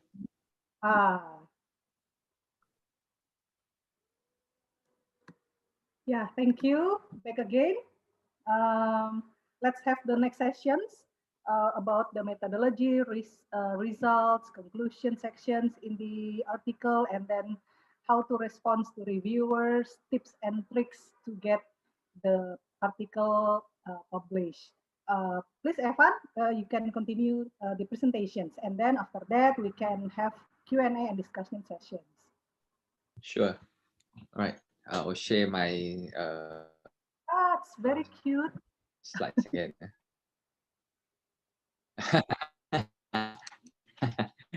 Yeah, that's my twin. Oh, twins. Oh, two boys. Yes, yes, two boys. Two naughty boys. Very cute. So I better out of the house because they might be disturbing me. Right, just opening my slides again. Sorry for that because I restart my computer.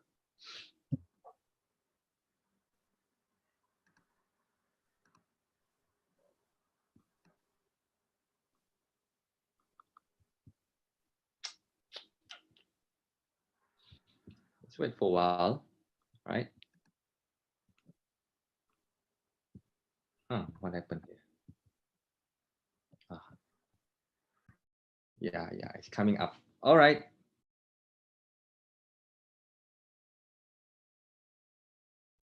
It's a bit slow.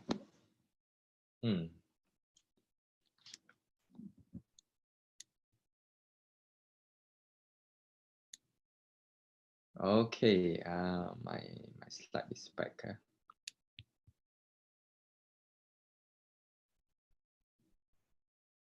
Right, I hope everyone can see my slides. Again, thank you very much. Go back to here just now. I stopped somewhere here. I already indirectly including this one also, literature review. The section called literature review. I will straight away go to the point of what should be inside the literature review, also up to methodology, up to result later, up to conclusion.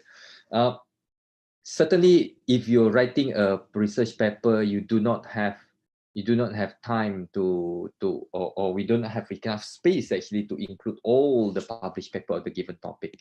So you just need to include the most relevant one, the most latest one, right? And then reference up to date. If can, do not cite some papers before the year 2000 or 1990, 1980. If it's a very important article, no problem, right? The main article. Other than that, please do not. I mean, it depending. You can mix your literature review, especially, or even up to methodology or so on, and that you can mix some quite historical review or literature, but not all your literature is historical. Then the editors would think that you do not update your literature, especially, right? Do not just summarize, organize, effective manner, transition, integrate it, link it together. I show some of the ways. These are some of the ways. Example down there. One of the first researchers to investigate this problem, Peter and Smith, counter Lee's argument. This is the right way to write, rather than just saying that this author is wrong, that author is right, and so on. No, we write in a very more subtle way. Becoming more complex and considered. One researcher agree, something like that. If there's kind of space. So just now I give this example. I still go with this example of ethnic food consumption. You see the literature review section before I go into other section. They have one section called ethnic food and tourism. So there are such a literature exists that link ethnic food and tourism. So that thing exists. Right, so put some literature on that. Another section on theoretical underpinning of ethnic food consumption intention. So you see, this is not new things. They apply a theory, some from TPB. It's nothing new. in psychology TPB and apply into a lot in management marketing research of IGEN. So it's nothing new. This is important citation. Then after that, the application, right? These are several ways of writing it, right? Move forward to methodology. If you look at this part of methodology, I'll start off with this. State and explain the methodology that we are using. What are you using actually? If you say that you're using, for example, you're using some time series analysis, then explain the time series analysis a little bit. Brief, put some equation if it's needed. Right? Terms, notation, cite some papers, methodological papers, maybe put some up the regression, maybe if it's needed in some journals, right?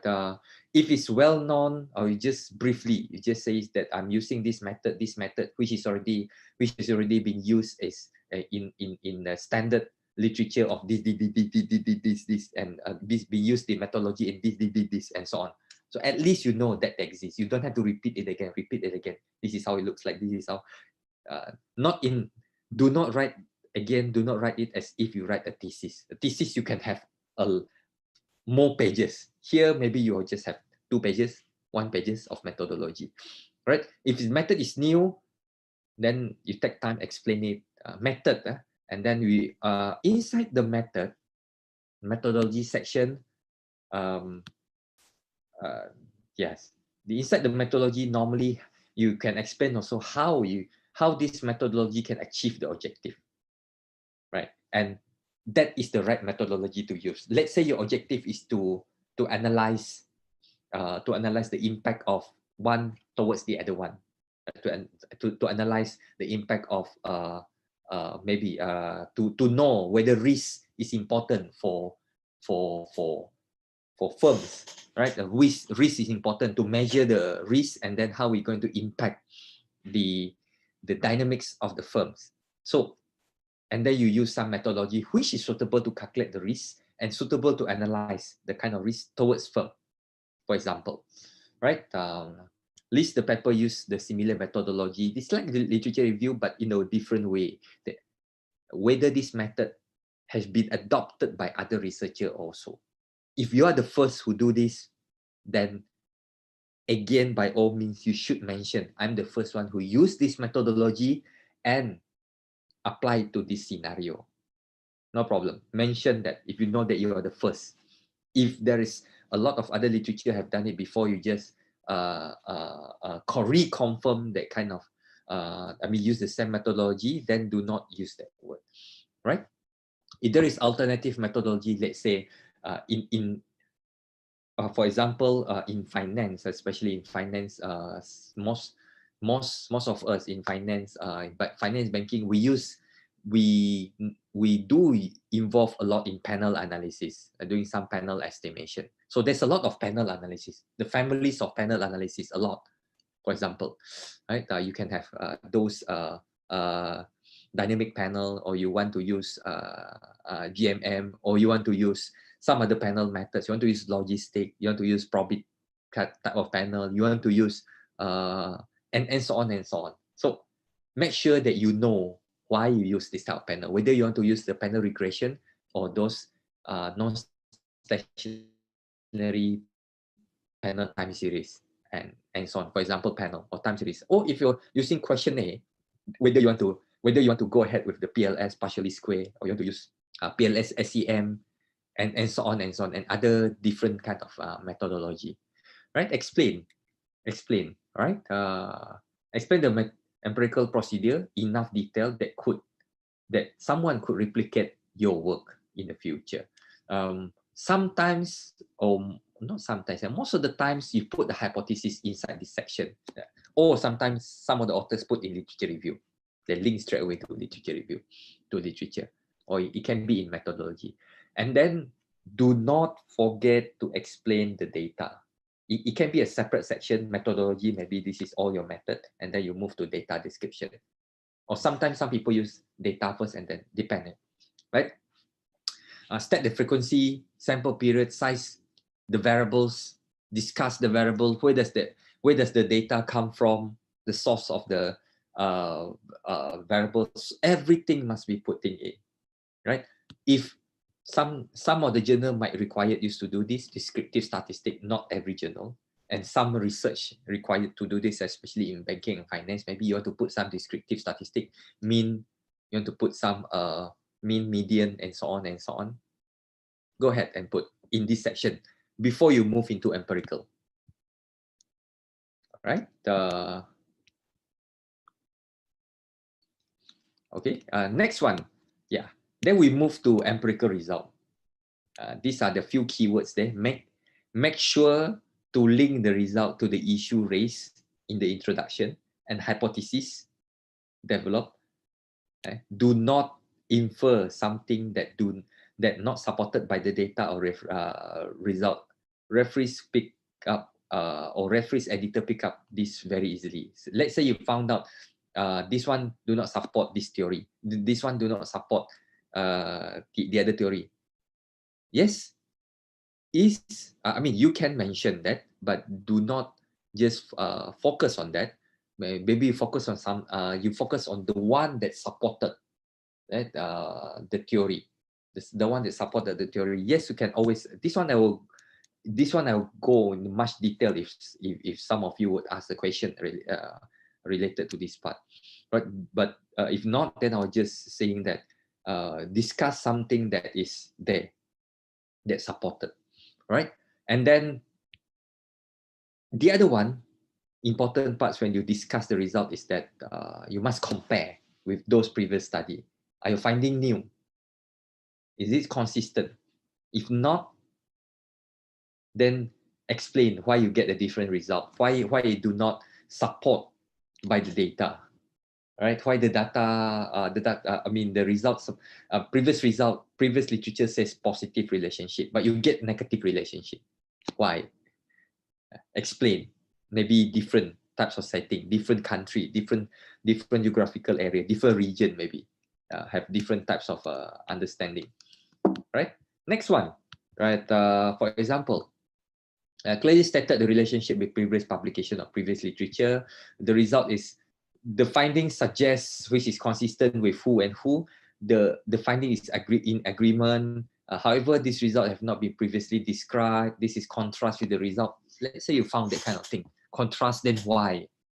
Not been discussed much. That's why you discuss it. That's why you discover it. You discover something new.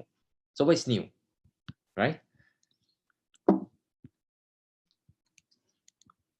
Empirical result again, and then you put your table, your result, your statistical analysis, especially if you do quantitative.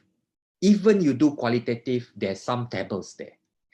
There's some tables of result, right? Report the result in professionally done table. It is not good idea to copy and paste. I've a lot of this example. Statistical program, do not just copy and paste. You copy and paste from SPSS, from Smart PLS, from Stata maybe, from Gauss program, from eViews, from Microfit, from R. Do not just copy and paste on table. Table should be self-explanatory. For example, like this. Avoid long boring table. This is long boring table with a lot of line. Referee sees it, editor sees it, it's like, oh. Although your result is good, but when the presentation, right? Do something like this. If you do the table, I'm sure everyone goes through this. Oh, sorry. Let me get my slides done. Okay. Avoid vertical line in the table. You can delete all this line. You just have 1 line, 2 line, 3 lines for table. That's it. Do not have this kind of line. That's too messy, right? It's very messy. Only do that when the journal permitted you to do that. Not every journal, right? This one I want to add on, especially not only just me. I'm sure a lot of my other friends and colleagues who agree with me also. This is the recent requirement for the top international journal in finance, economics, management, marketing, whatever field, is that robustness test. robust. After you estimate your model, present your table, explain the result, these top journals mostly will require you to do more to check whether the result that you found is actually reliable, is actually robust, is actually correct, re-estimate, or you further analysis, do further analysis, right? Do further analysis, for example, such as others alternative estimation techniques, maybe different sample size, different size indicators, using different control variable, discuss. They'll be interesting. For example, like this, right? This one just now, the one example that I give you just now, the 21 countries, bank efficiency, on bank regulation and efficiency. These are the countries they use, right? 11 countries. This one's the sample. The dependent variable that explain the methodology very well, explain very well. You can have a look at the paper. And then they have the model down there, how they estimate it. Certainly they use panel analysis here, right? And then the control variable, they explain the control variable, and they use the model estimation, specification, right? Description of data, nicely written in the table. If your data, you use a lot of data, for example, like this, put in one nice table. You put in one nice table like this, for example. How they measure it, what's the sources, and so on, this description, right? Rather than you explain in paragraph, you put in the table, right? Very good. And then this is the result. You see the result compared to the table that I give you earlier on just now. So much line. Here you don't have this line, vertical line. One model, two model, they have 6 different models, but using system GMM, regulation and bank efficiency. And these are the variables and estimate. This is the standard way. Yeah, this standard way of presentation. Right? I just show you how the standard way of presentation. And then they do further analysis. If you see that table 4 here, regulation and bank efficiency, this is the main result. And then they go further, they discuss about sensitivity analysis. It's like robustness test actually. They do sensitivity analysis, further analysis, right? Further analysis on certain things, on certain hypotheses that they want to answer, right? These are the example, and then this is like robustness and an example there. And then move forward for the conclusion here. Is that conclusion section helps the editor and reviewer to judge your work clearly, easily. Keep it brief. Summarize the motivation, the purpose of the study, what we did, what we have found. State the key conclusion. Avoid, if can, avoid citation if possible. If it's not possible, it's okay. You just cite some important article in your reference, in your conclusion, because reference supposedly is yours. You don't have to cite anyone else. But if you think that you want to cite maybe some policies from the government, some things that have been done on the policy side, yeah, why not? Or you want to cite some authors who says this in terms of that, which you can improve. Yeah, go ahead. But try to reduce it even you cite it. All right. And this one, yeah, discuss the implication, other findings supporting theory, solving any problem, help managers, maybe it depends on what topic you're talking about, policy makers, design new strategies, much broader implication. Do not overstate the findings, however. The implication must be based on only the evidence reported in the paper. Do not exaggerate the result. If your result found like this, if your result found that A is connected with B, do not talk about C. Right? Or do not say that, oh, this result is applied to every country in the world. Oh, no. It's just based on your sample, maybe. Specific. Right? And then no speculative statement. Do not say that this result can apply to any other countries and so on, and any other situation. No. Don't do that. If you do that, means that you have done more analysis. possible future work, some recommendation is you can always say that for future work we can have a look of this kind of thing. So this is the standard conclusion, right? Give you some extra thing, right? Just now this paper, maybe, yeah, I straight away go here. Once we have finished everything from introduction up to conclusion, then we write abstract. Don't write your abstract first. Write abstract later. Abstract is a sneak peek, advertisement. It's a preview of your paper, right? These are the way of doing it. Normally up to 250 words or sometimes 300 maximum. Standalone, normally no reference. There's a meaning. If it's an acronym being used, put it in there. Abbreviation, maybe put it in. This one just one example. The paper just now, the 21 countries transition. You see the abstract there. Very straightforward. If you read the abstract here, I mean all of you here be able to read that. Say the nature of banking sectors, transition countries, and the unique institutional setting. This paper document the effect of regulation on efficiency of bank using system GMM and the dynamic panel quantile regression for 21 transition countries for the period of this one to this one. Very straightforward. One sentence, everything is there. In one sentence, the first sentence talks about the issue, transition economy, banking sector, efficiency, regulation, sample period. Everything in one. And then the second sentence, within the system GM estimation, this paper finds that the result straight away. Right? The third sentence, however, dynamic panel quantile result shows that regulation have different effect at different quantile. All right, fair, still on the result. This study provides important policy implication relates to banking regulation in transition economy. Implication. So this abstract only 4 sentences. Do not have to write so much of what is the, I don't know, straight away. Right? Or some would write that the objective for the paper is like this. No problem. It depends on how you're going to craft your your abstract itself. This is important.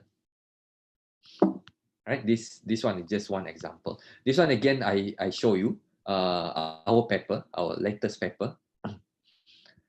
We start off with objective. This research examined the effect of data for the time period and so on in Indonesia. Using a system GMM, we found that, what result we found? A, B, C, D, E.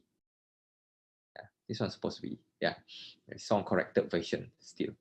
So A, B, C, D, E, we found that these are the results, right?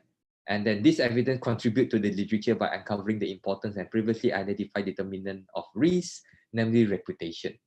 So we introduce a new thing to the risk, especially looking at developing country, looking at Indonesia, on reputation.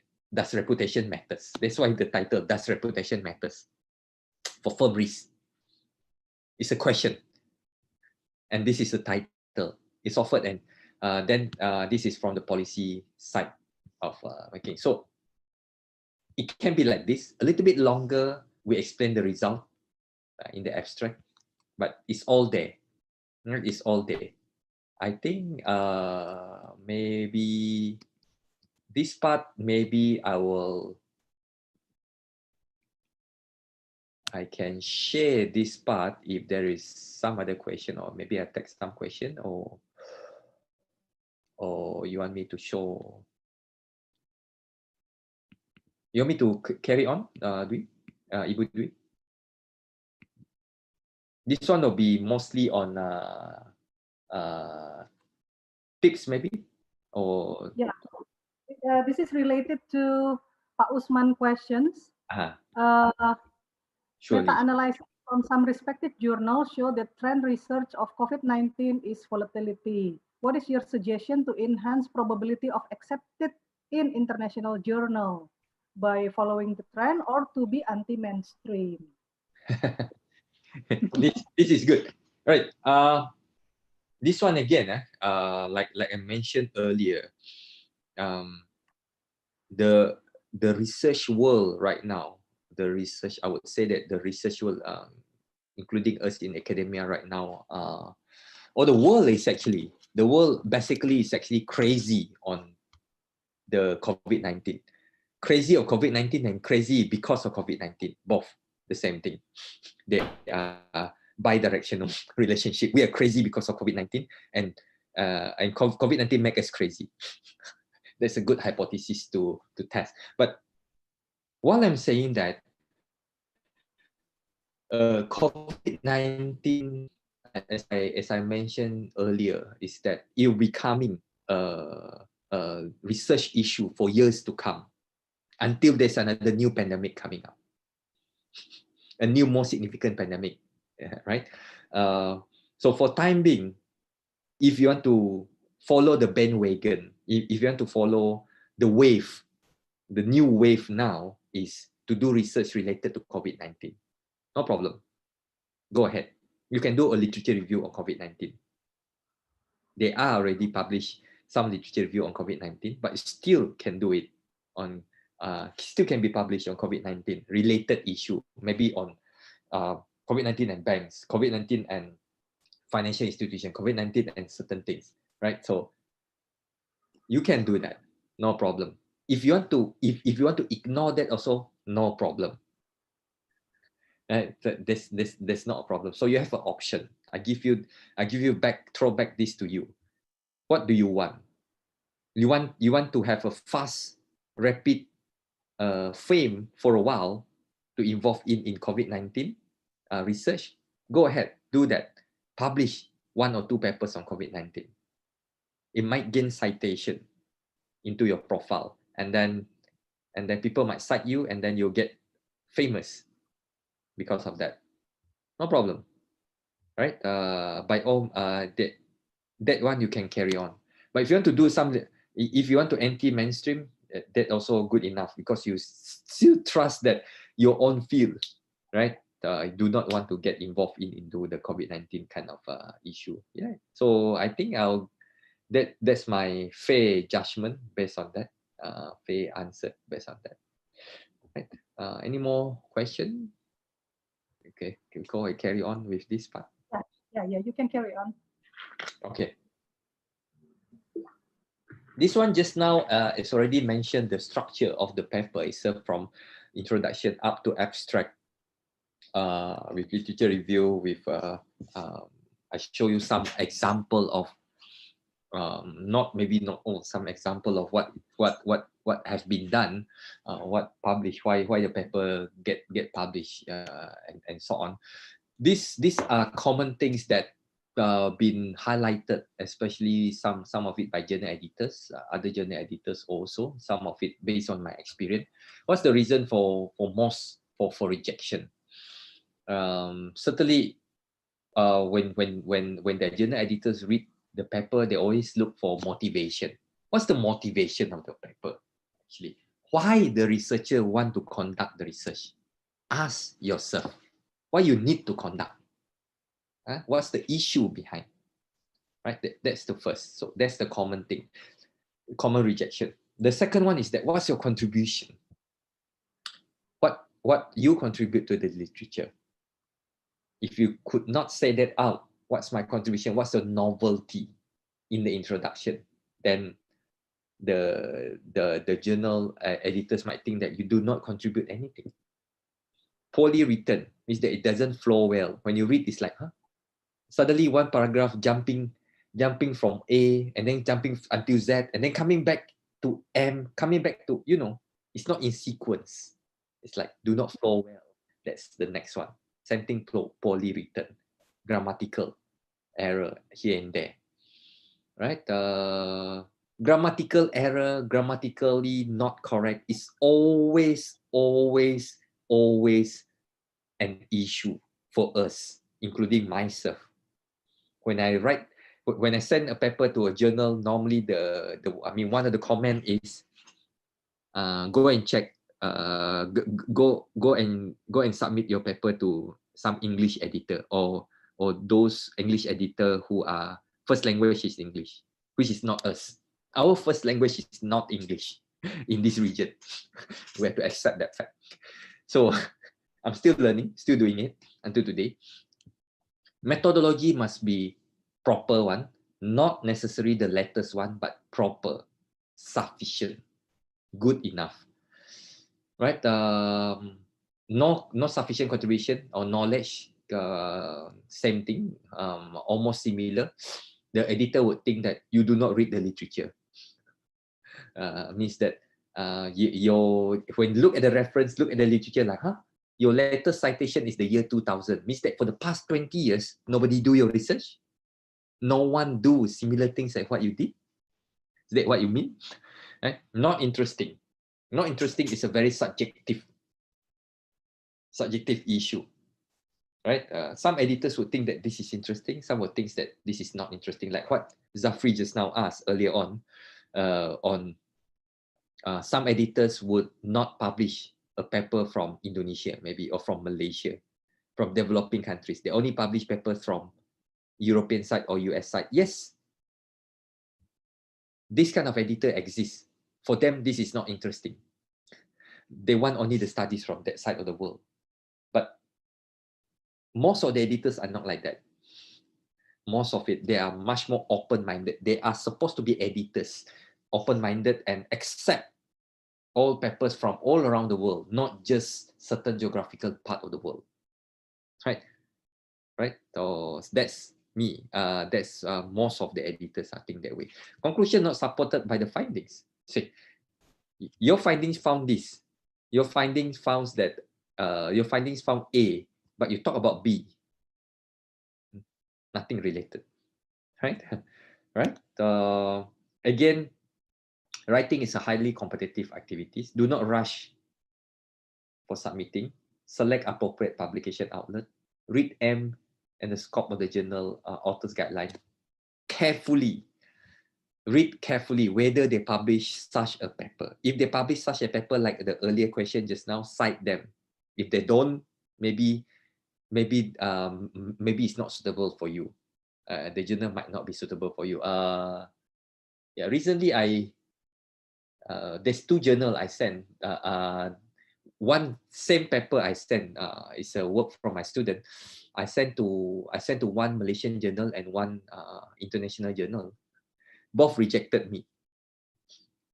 Not because, according to the editors, not because my paper is not good, but they say that my paper is not suitable for the aim and the scope of the journal.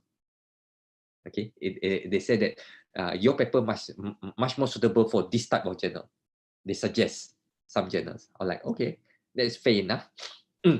Right. So read carefully. So because yes, one local Malaysian journal I sent is actually the journal. The aim of journal says that they will publish papers from Malaysia. I mean, any research in Malaysia, whether it's science, social science, or something else, but Malaysian-based research. So that's why I send there, because I'm doing on Malaysia, a research on Malaysia. So I send. They say the editor say it's not suitable because our focus, yes, on Malaysian studies, but this more specific. Like, oh, okay, no problem. I'm good with that, right? So read carefully. Rejection, keep trying. Reject today, tomorrow. Today you cry, tomorrow you cry, next day you cry. After a few days, don't cry anymore. Get back, send. So I get 2 rejection last month because of not suitable. I've sent to another journal. So far, so good. No news sometimes means good news. if you send today, tomorrow the editor reply you, that might be rejection. If you send today, the editor reply you after 1 month, maybe there's not rejection. That's the editor telling you that this is the report for your paper. Ooh, revision, right? When you choose the journal, stick like glue. Follow the journal, right? This one always, I think I'll share. I've shared with some of you. I shared again. Do not submit to multiple journals at once. Means that don't submit one paper, 2 journal. One paper to no. The one that I'm telling you, my same paper, 2 different journal. I submitted one first, reject, and then I submitted the other one, reject. Now I submit the third one, but both already reject, so no problem. Right? Now, alternative, there are always alternative. Go to conference. I suggest earlier just now, go to this conference. Now is our chance to attend all these big conference virtually. Even we join their webinar. There's a lot of journal right now, they do webinar. Emerald right now, they're quite actively, Emerald publisher, they quite actively conduct webinar from journal editors perspective. Elsevier also. Join, see what they think, right? Meet them, although it's online. Right?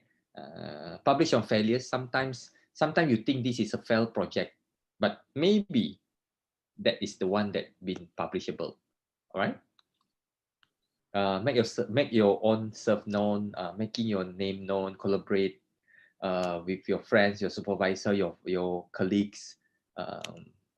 Present at conference, talk to people, network, write, create on website. This is all normally happen. So how to get your paper published? This is one of the things that I'm going to talk to you about, especially.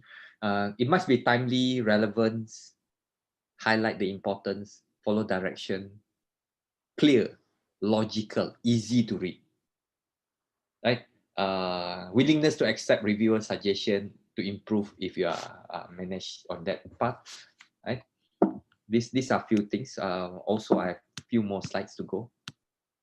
Why the paper is accepted? This is by one of the editors in chief of Geology Review, a science journal. Attention to detail, double, triple check your work, read again, read again. Read 20 times, 30 times. Ask your friend to read. Ask your spouse to read. Ask your husband, ask your wife, ask your kids to read. Whether they understand what you have write. Consider the review. English must be good as possible. Presentation is important. Take time for the revision. Acknowledge who have helped you. New original. Critically evaluate your own. Ethical rules must be obeyed. This one, I got these slides. I got these few slides actually from Professor Tiramaya, USM. Those of you, some of you might know him because he did a lot on information management, and he published a lot in good journal in management. Do your homework before you want to submit to any journal, right? Not just target one journal. We have few more other journals, right? Do your homework. That's what this is from Tiramaya. I got his slide from him, right? This is how reviewer looks like. Now entering the how to address reviewer. I know some of you like this man that in the picture, right? Reviewer, they will shoot you. They will shoot you most of the time. Typical reviewers, they are plain. They are ready to shoot you, right? This is golden rule in replying to reviewers. This is from Tiramaya, and I agree with him 100%. I attended his talk.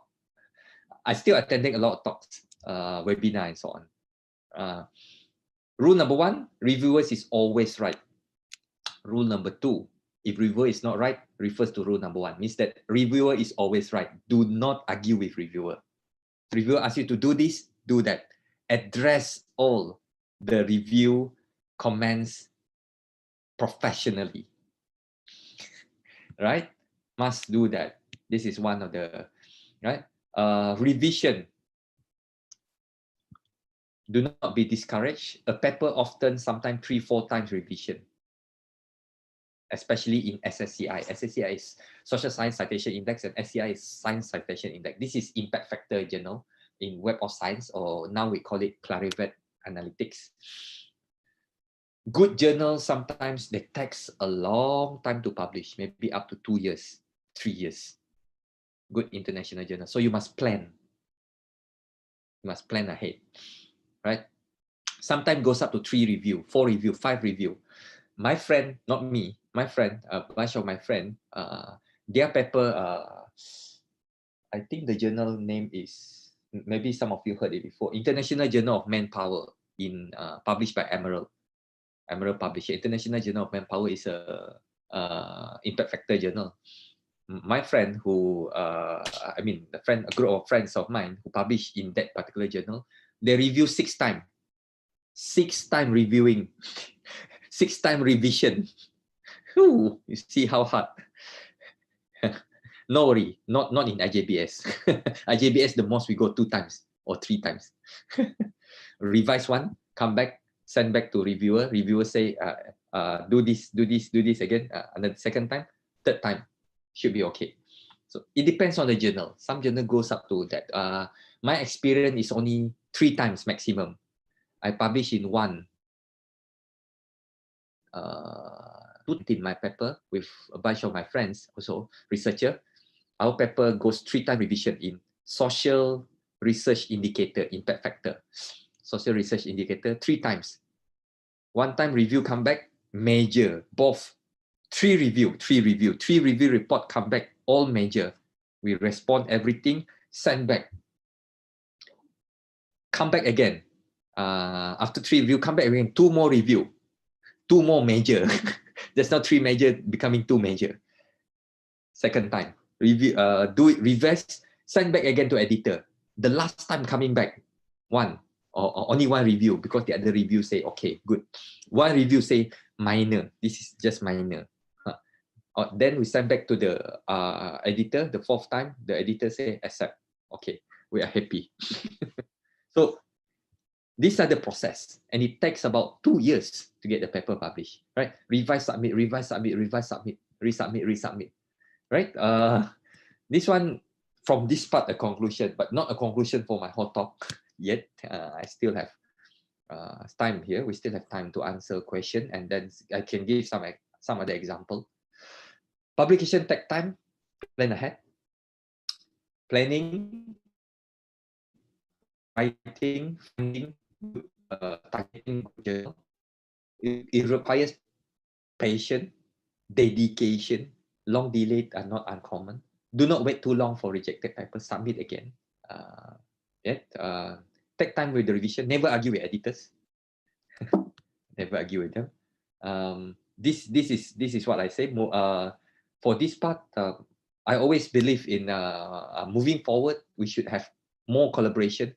I always, for time being, for me, moving forward right now is collaboration, research, publish, and flourish, and we grow. We grow together in the friends, research friends, right?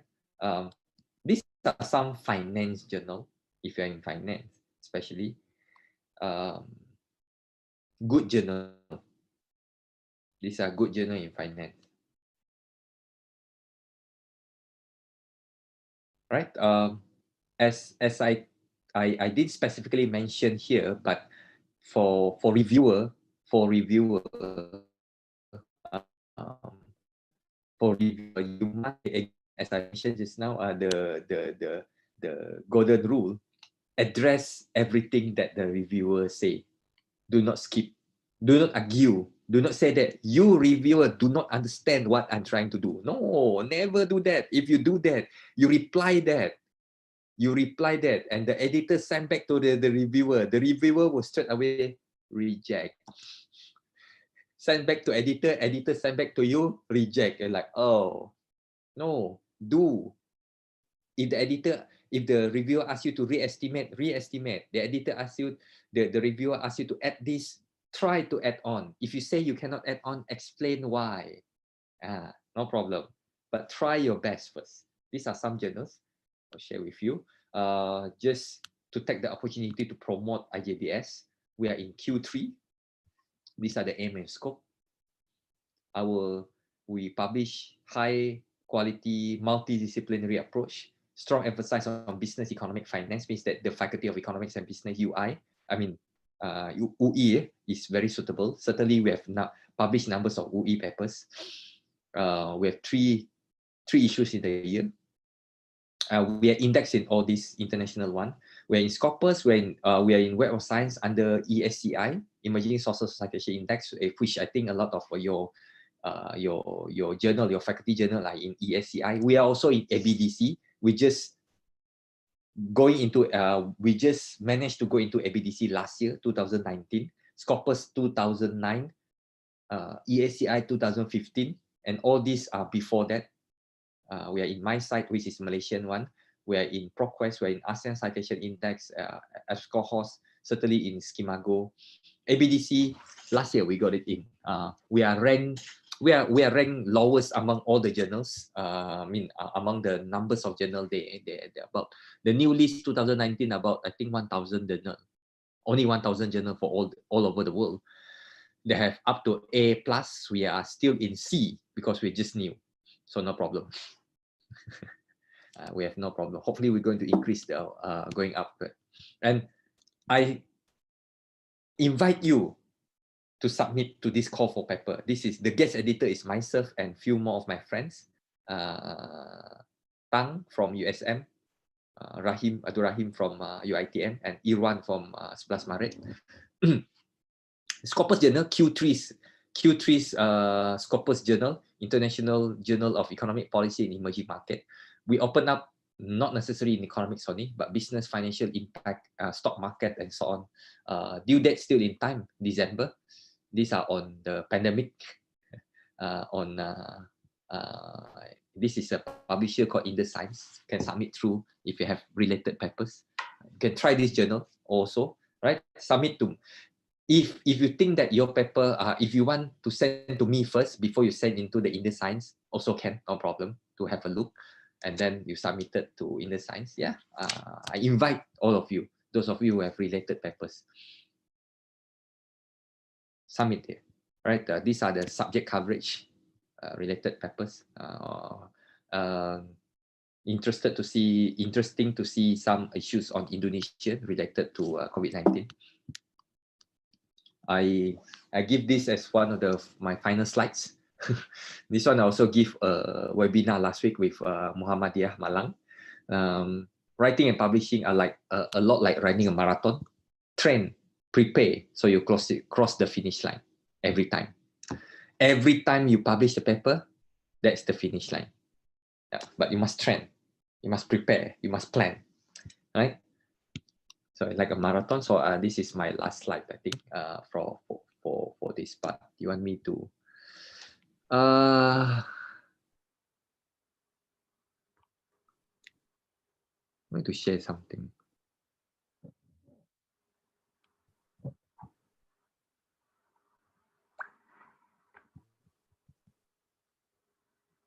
I'm going to share.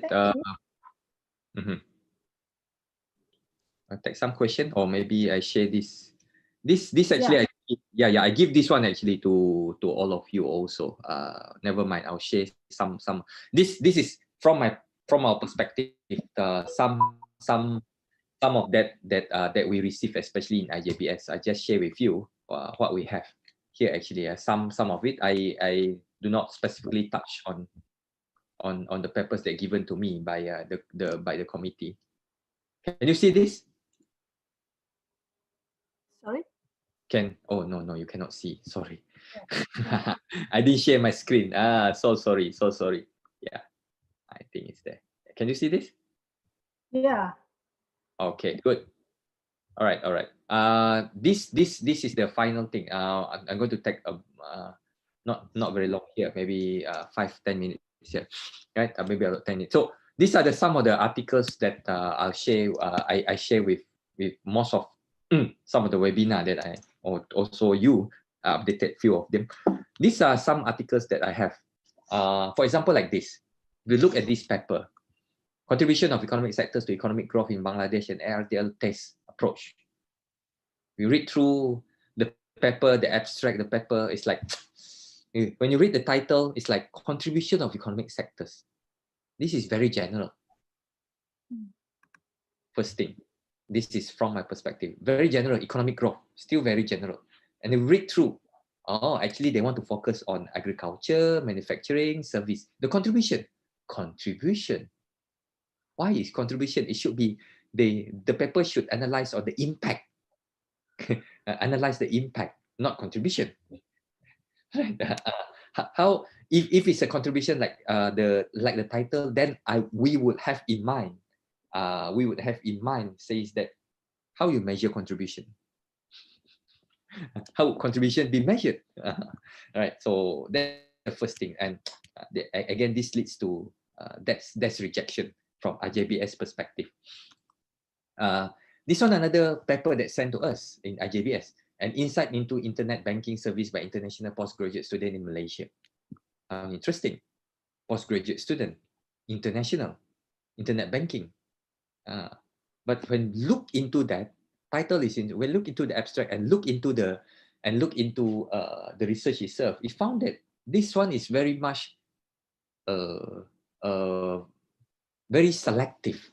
The sample itself is very selective. I mean, nothing wrong with that. But then again, the write up is also not interesting and it's not up to date. The literature review and so on and so on. This is what we found when we read the whole paper as a group in our editorial, right? This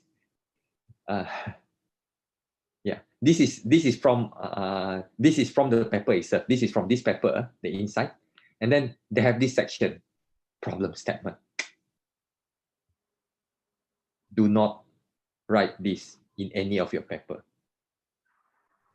If you write a thesis, no problem. Section, problem statement, research gap, objective, significance of study, contribution, no problem. But not in a paper. Write in a paragraph comment. Nicely. Everything should be there in one paragraph, 1 pages. Right? So we reject it because of this particular thing. Not just the formatting, but the way that they write. The flow is not there. This one more interesting. Economic growth analysis, a study of Malaysia market. Economic growth and market. This is totally out of context for us, right? Okay, data is there, the method is there, mentioned there, OLS, ordinary least square. Economic growth analysis, so still it's not strong enough. And the introduction is nothing wrong with just a very, very short introduction, but this short 1 paragraph introduction explain nothing on Malaysia. Nothing on Malaysia. You want to talk about the person or the authors want to mention, want to do on Malaysia. But here in introduction, maybe if you can see that, nothing on Malaysia. Just one word here. Malaysia continue to achieve the target to be developed country by looking at stabilization and economic growth. Huh? That's all. What they want to do? What's the objective? What's the issue? What about Malaysia? Where's the statistic? Nothing. No way we can accept this kind of paper, right? And yeah, to make more interesting thing, this is from the paper itself. No, this is not from the paper. Sorry, this is from the other. This is from the other paper. The other paper. But it looks like this. You see, it says there's a research gap, literature review, research question. This is a thesis, and the equation like this. This is just copy and paste from a thesis without doing anything. Okay. Result presenting like this. This is copy and paste 100% from eViews. Do not do that. Never do that.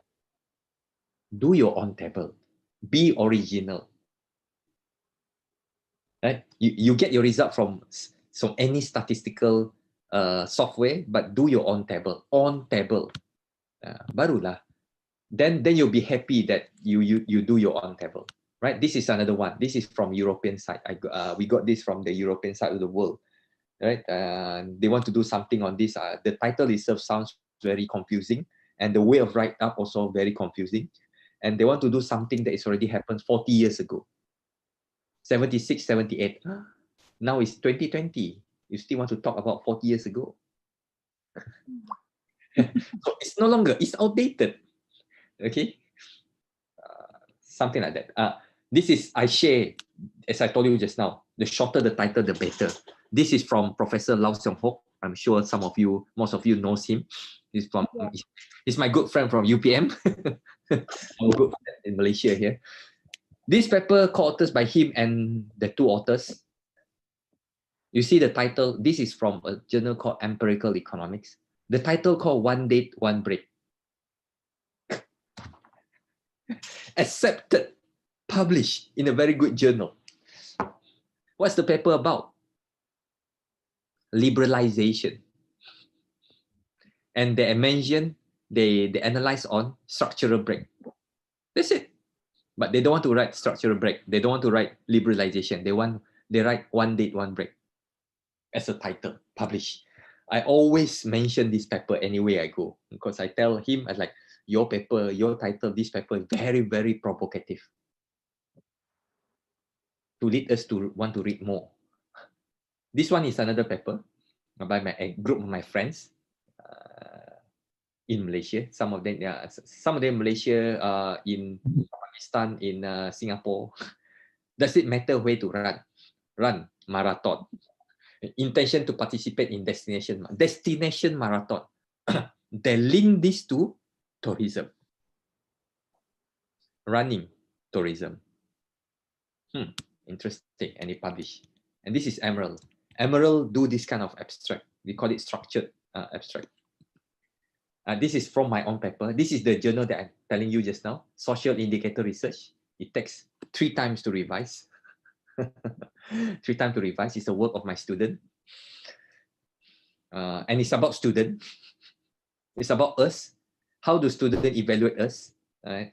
We look at the different perspective of physical attractiveness, psychological perspective, teaching abilities, questionnaire, a case study from Malaysia, and it published in a good journal, good top journal, right? So yeah, I'm very happy to get this published last year, 2019, right? Yeah. This one is written by an author, the first author there. I do not know him, but I like his paper. Normally, I read on robotics in hospitality and tourism. This is something new. IR 4.0. More than that, talks about robots, hospitality, tourism, a review of literature. This is another SLR just now.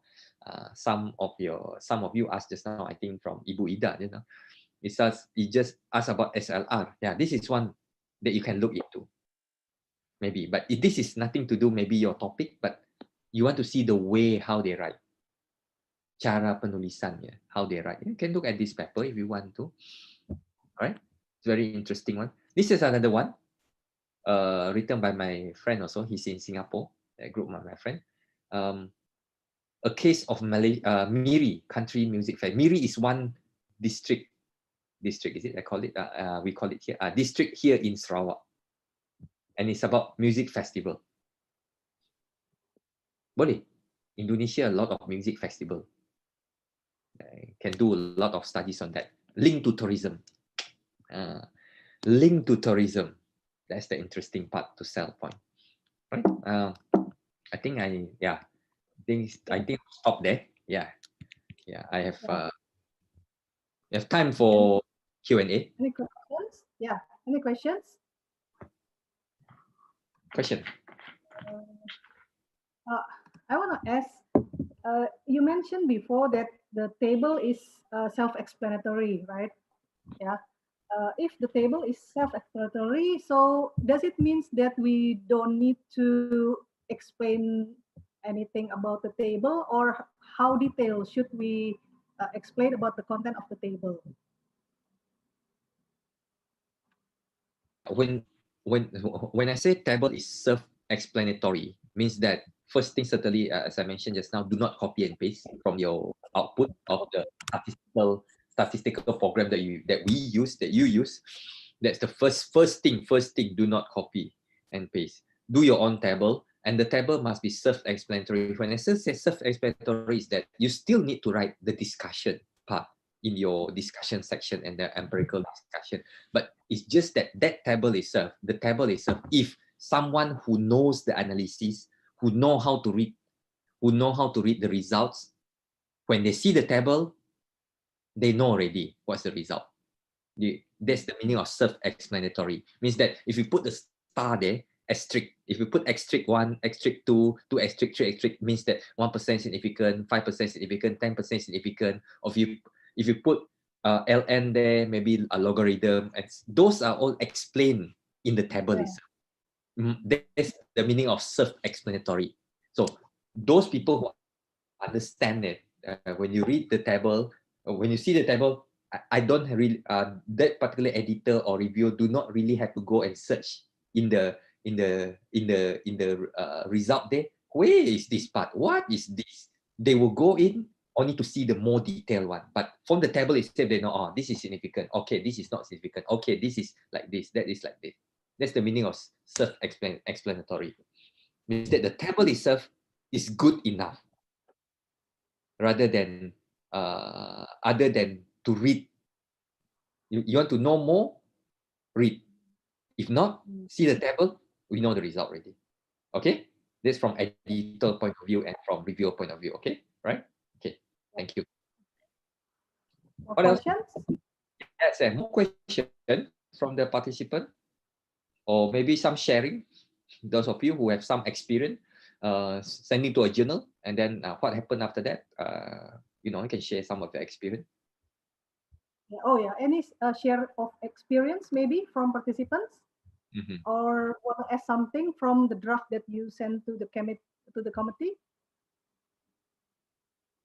Yeah, there's 3 more papers. Actually, if you want me to mention that part, also can. I can mention another paper if can.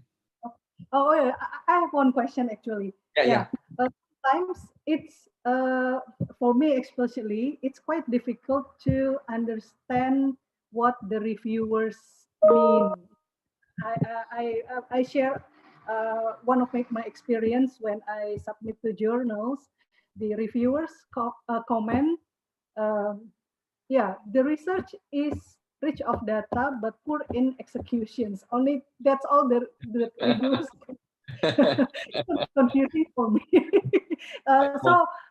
Do you have comments, or tips and tricks how to respond if the reviewers comments not too details, not too precise in what side of what sections to improve, something like that? Yeah. I will respond this one very, very quickly. It's like that's one of the this now I'm looking at the shoe. No, I'm inside the shoe from a journal perspective. We as a journal also, it's not easy for us to find reviewer. It's not easy. It's not easy at all, because sometimes this is our dilemma. Sometimes we get the report like what you say just now. We get the report says that the paper is good, but you need to improve on the or the execution is not good enough.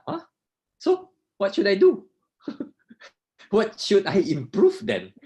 If that is the thing, because it is not mentioned. It's just a very general statement, just a very general one. So you can't do anything much, right? You can't do anything much, because if that happens, so it's not easy to find a review. First thing I have to mention to all of you. The second part is that if you get that kind of reports, I hope not only one report. Maybe you get 2 reports. One a little bit more detailed than the one that you just mentioned. If it's get 2 report like that, if you get a report says that the idea is good but the execution is poor, this is the least that you can correct it. That is good. But if it's just stop there, the execution is poor. Okay, what should we improve? So what can you do is that one of the ways that you look again into your paper, see, or you ask your friend to read, your other friends who read your paper, see whether what is the meaning of execution is poor. Maybe the way you present the result, maybe the way you put up the conclusion, maybe the way you put up your tables and so on. That's the meaning of execution from your point of view, from that point of view, because it's nothing. If that is very general. If the person write execution is A, B, C, and D, then you follow the A, B, C, D. If not, then you just do it generally. Do it very general, Ibu Dwi, and then you reply back. This is what I've done. Although you you do your correction, maybe you do few, which you think execution in that particular, your interpretation of execution, and then you send back to the journal. You say that this is what we have done, although the review says that is just execution. So we have done part 1, part 2, part 3, part 4. We have improved here, improved there, improved here. Hopefully now the execution is better. You reply like that, no problem. But but do not say that the referee do not know anything about your paper. No, do not reply in such a way. Just reply professionally. Say that we have done this, although it was not detailed out. Okay, that's it. Okay. We have Pak Yosman send introduction paper to have input from Dr. Lau. Maybe Pak Yosman can share to us using share screen. Mas Teddy, bisa di-enable participants-nya untuk share screen, Pak Yosman? Baik, silakan Ibu. Ya, silakan Pak Yosman. Okay, thank you. Ya. We have Pak Yosman, Evan, to share something. Yes, no problem, no problem. Just share, just share. Can you see it, please? Yes. Yes.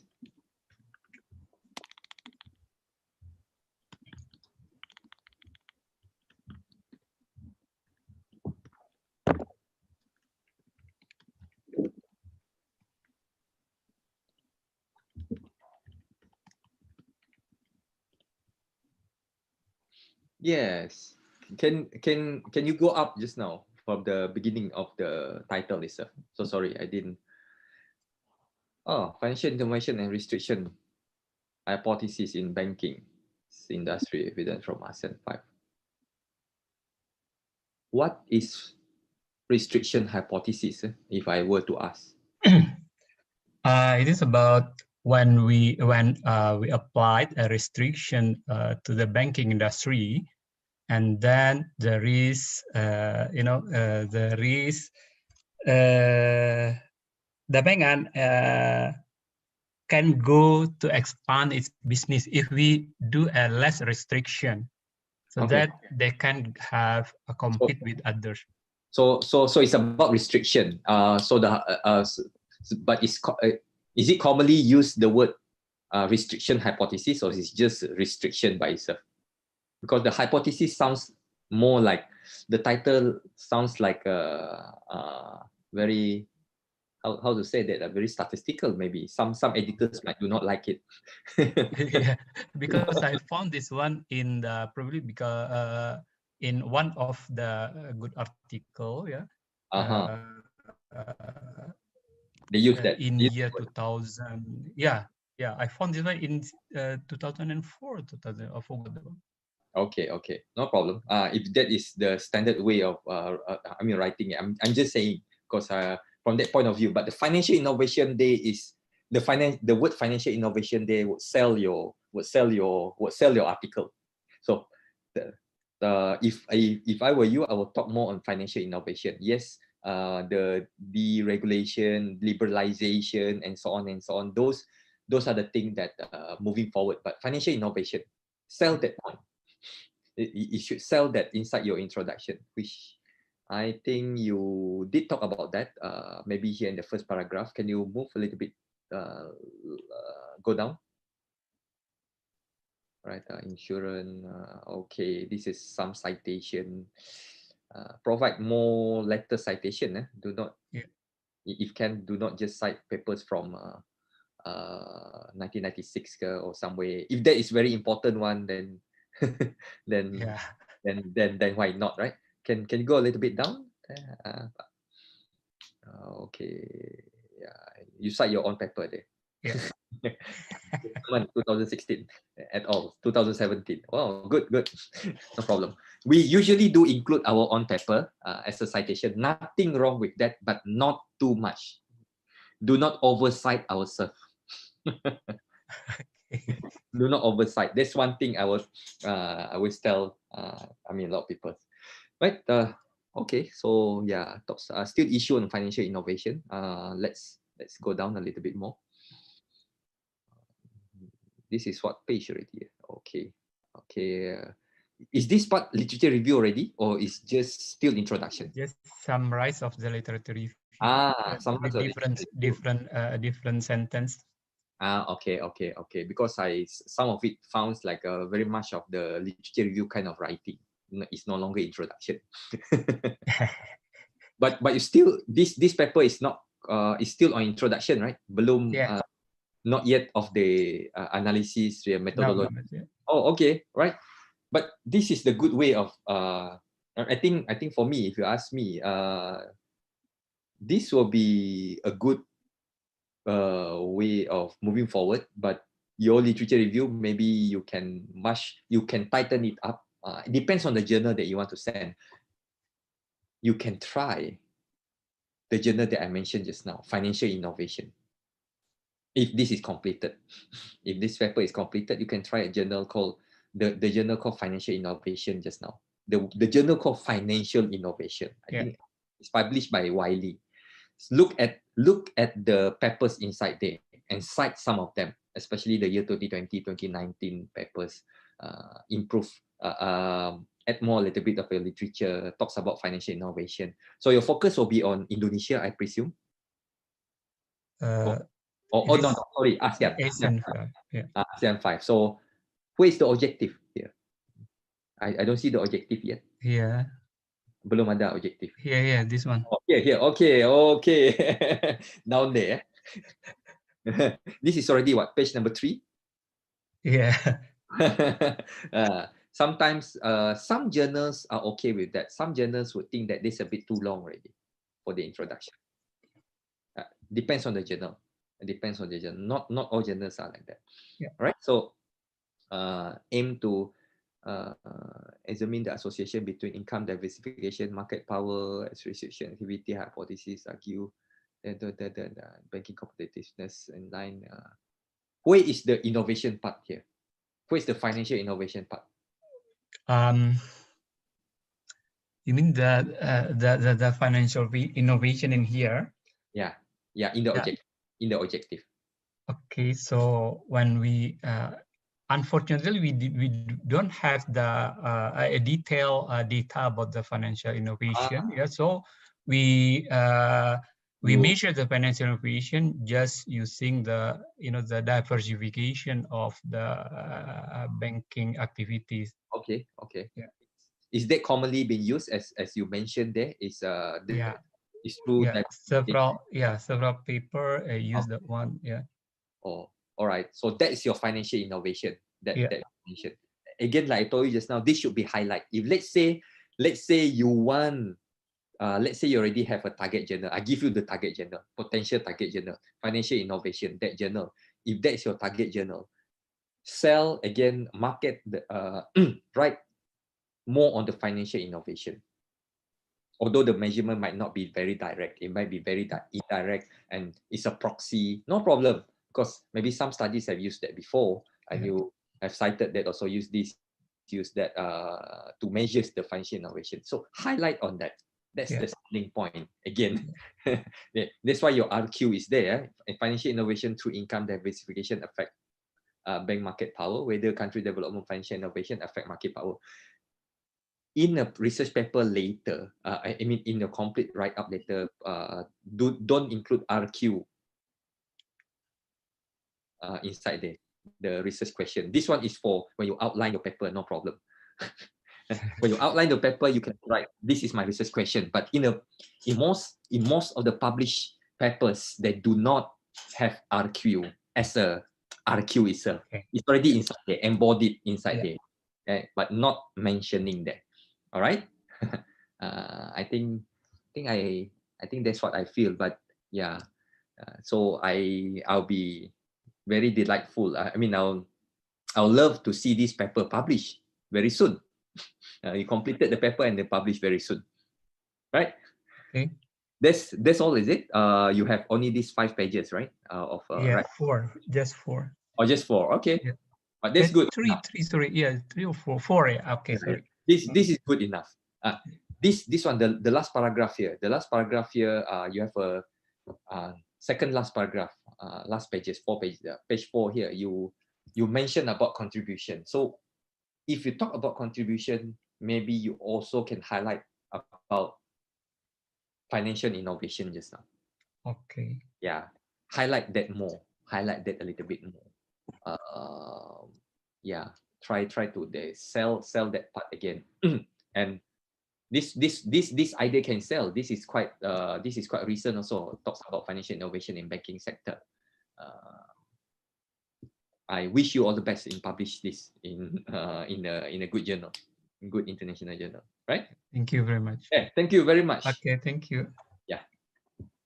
We have 2 more, Evan. Firstly, a question from Pak Arif, yeah, about time period for submitting revision to our paper. Should we submit the revision on the deadline or near the deadline, or should we submit well in advance?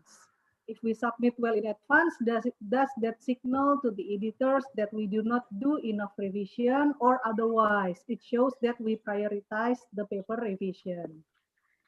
Okay, that's questions from Pak Arif. After that, we will have requests to a brief review of the draft of the paper from participants. All right. Yeah, this one. This one is an interesting question. So when we do revision, that's why most of the journal will give an ample time for the authors to do revisions. Sometimes it depends. Maximum, I think, 2 months. So you can take the time or submit it near 2 months, no problem, or near 1 month, no problem. If you ask me personally, from my perspective as an author, I would say that I would love to submit as soon as possible after 1 week.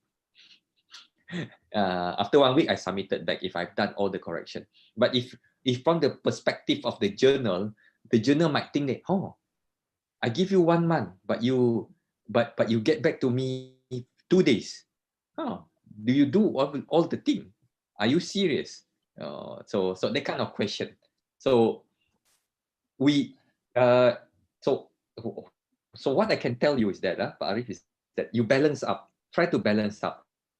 Not too long, not too short. So if it's given 1 month, maybe after 2 weeks, after minggu ketiga, the 3rd week, you want to submit, no problem, right? Or you want to submit on the dot, because there's still no problem, right? But certainly not too early and not too late. So at the middle, play the middle role. Be safe. Play the middle role, right? Given you 1 month, gunalah, use that 1 month, not 2 days. The 2 days, maybe editors, you are not serious.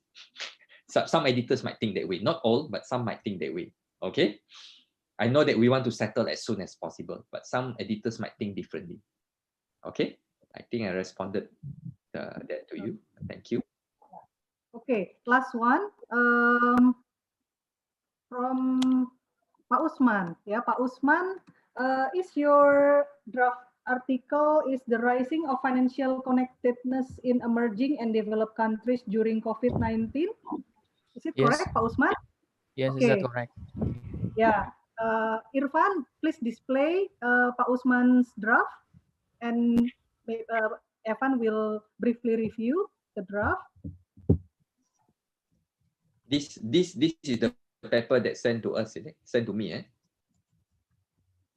Yeah. Oh no. This is, I think it's different. Yeah. Okay. This is a different paper.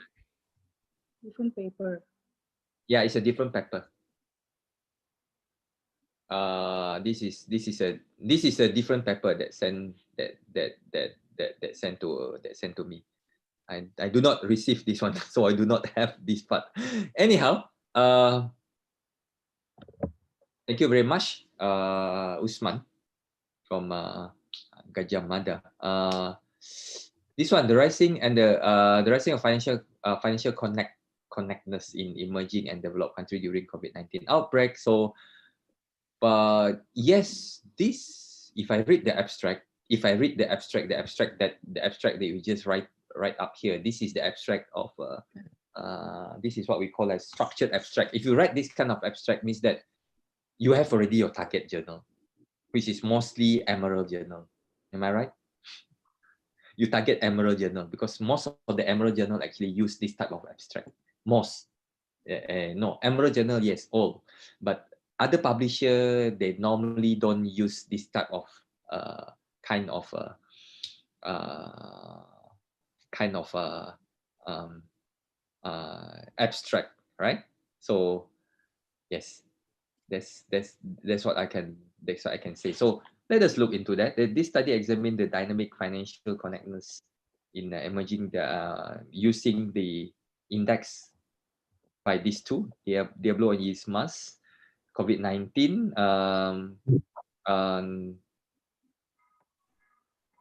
Okay, it says that the first study talks about this. The connectivity between capital market and developed country has converged in earlier before WHO announced Shanghai play crucial, becoming epidemic connectedness, and then so on and so on. So my question, I didn't have a look of the full paper, but certainly it's quite a long paper. It's quite it's complete paper already. So do you calculate the index, the connectedness index, or you use what is available outside there, or you calculate it? I'm sure you calculate it. Eh? Yes, I calculate the index, the interconnected index.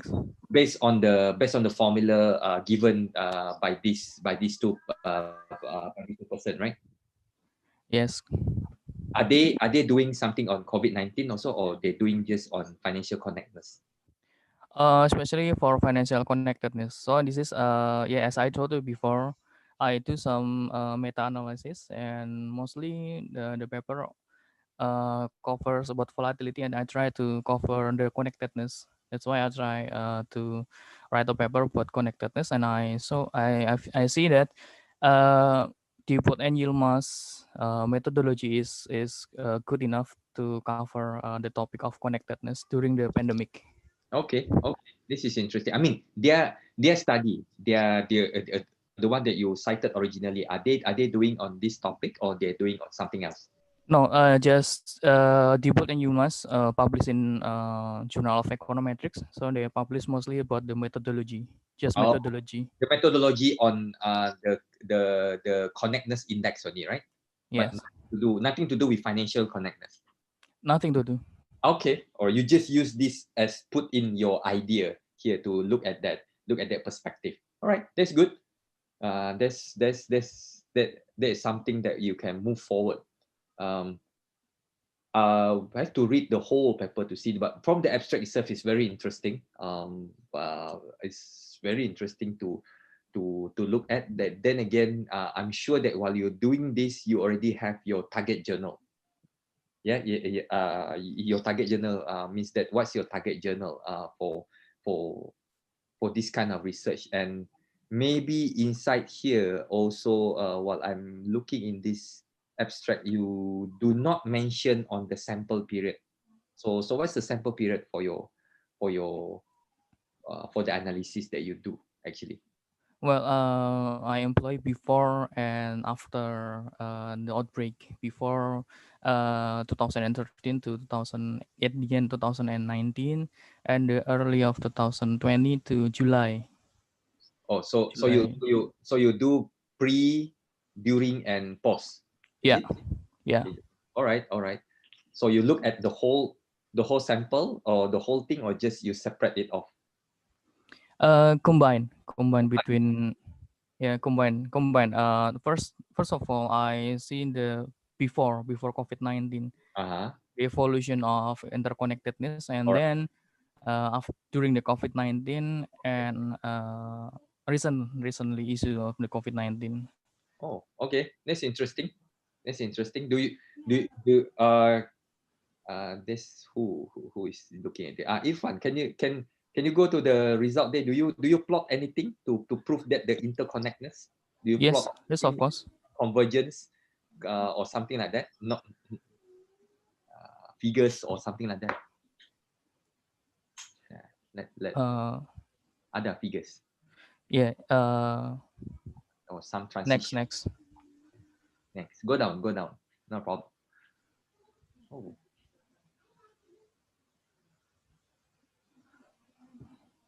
Go down.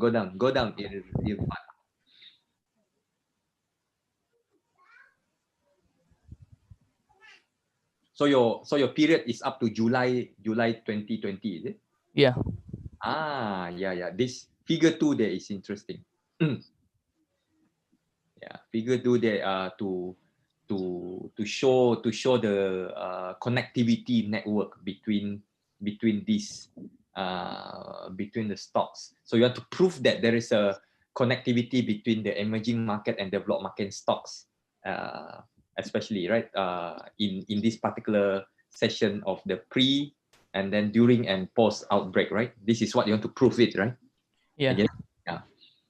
So do you find that kind of result? Do you find that there is such an indication to prove that there is a connectivity or connectedness between all these sessions? Well, I believe before COVID-19 outbreak, the China Stock Exchange is not the epicentrum of volatility or epicentrum of the connectedness. Okay. But once we have announced the outbreak globally, maybe you can go down, Irfan. The network topology has changed, and it is time varying. Okay. All right, it's time varying. So is this good? Dynamic. Oh, okay. Go down, I think. Not this one, right? This one, is it? To prove it. Yes, this is the Yes. the index, Yes. the calculation of the whole index from, as I told you, 8 capital market. And you can see the red is connectedness, and the red one is spillover, and black one is connectedness. Gotcha. Yeah, This increase. this is based on the index that you that calculated from the formula that given by that used by Diablo and Yilmaz, right? Yes. Okay. Right. All right. Then you construct it yourself in that sense. Yes, correct. That you calculate construct. All right. Okay. Go down. That's good enough. That's good. You can go down. Very good way of doing forecasting. This one you have this kind of figure. So all right. Okay. Wow. A lot more other figures. Very strong paper. I'm sure this one will be able to publish it. Do you have any target journal? Well, to be honest, I don't have any idea until now, because I just finished this paper. You should have by now. You should have by now, because you already written the paper, everything. So you should have what journal that you should go, which journal that you should go. Do you have any idea, Dr. Awang? For time being, I do not really have, but you can look, because the paper itself is quite long. So certainly you will not be able to target those latest paper. Latest means that the finance research later just now, no way you can go inside there. This one nothing to do with financial innovation. You look at those, maybe I'm not sure, maybe some look at your own references of what journal that they publish such a thing on financial connectedness index, and then you can target that journal. But not journal of econometrics, certainly, because journal of econometrics normally are very, as you know, so some applied work, maybe journal of international money and finance, maybe some other than related to that. This one nothing to do with banking and finance. So I do not know. I don't really have the idea. I only can give you some example if I will be able to see the whole paper. Take time to see the whole paper. But then again, You should know better now. By now, Usman. Yeah, yeah. Thank you. Wait Maybe I to- can. Yeah. Mm. I can chat you on the Facebook maybe. Yeah, no problem, no After this. problem, no problem. I'll be happy. I'll be happy to help. Right. Okay. Thank you. To suggest few journal, but this I think is a very as this glance, it looks like a very promising journal, very promising paper to be published, and the country, the market that you use also, yeah, it's a very is the, I mean, it's considered as you mentioned, that develop and emerging market. So good luck. So please do chat with me in the Facebook, and let's see and this one can be published certainly. Just that you need to strategize what journal to go in. Okay. Right? Thank you. Yes, no problem. Thank you very much. Thank you very much. Yeah, so the time is already 12:25. Yeah, so this is the end of our sessions. Once again, thank you again, Dr. Evan Lau, yeah, for the sharing, for the insightful discussions, and also all the participants. Yeah, we're back to Denita for few announcements, and we should take photo together. Yeah, okay, Denita, please. Okay, thank you so much, Mr. Evan Lau, PhD, for the insightful presentations. And thank you also for the participant. During your busy time, you have a time for this workshop, and we really, really appreciate it. And so we should first take a farewell photo shoot.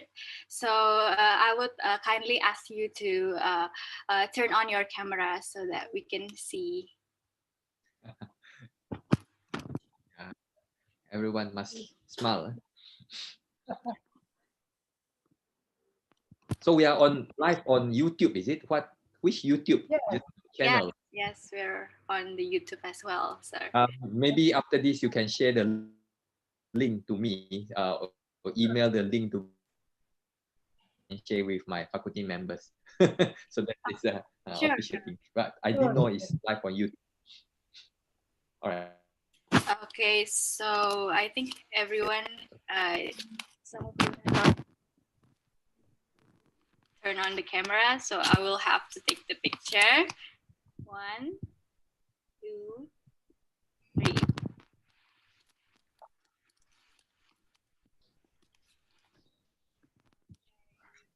Yeah, I wear batik Indonesia. Very nice. Bought in Indonesia. Surely it's nice.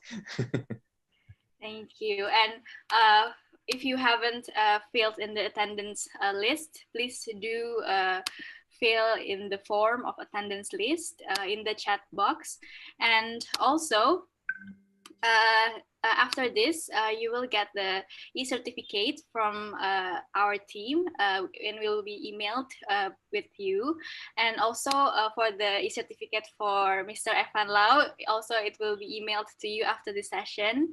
And also, last but not least, I'm hoping that after you get these insightful sessions with Mr. Evan Lau, you can also submit your articles to our journal website, and I will put it in the chat box so that you can access our journal website so that you can put your article and submit your article there. Okay, I think that's all from me as the Master of Ceremony for today. And thank you so much once again, and see you in the next webinar. Thank you. Thank you. Thank you all participants. Terima kasih semua. Terima kasih. Thank you all. Thank you all. See you. Yeah, hope to see you all in person. Bye. Terima kasih.